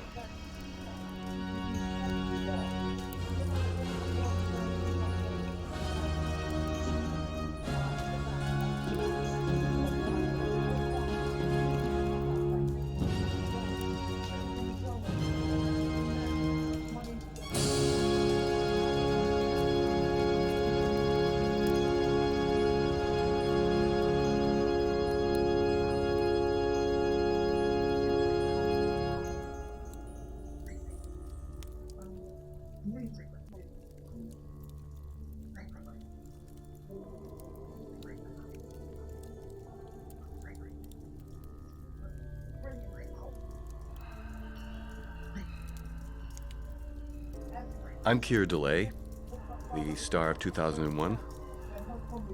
I played Dave Bullman. My name is Gary Lockwood. I became an actor roughly in 1959, and I left California and New York. Galera, pra fechar esse vídeo de mais de 2 horas, voando. Vamos lá.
you.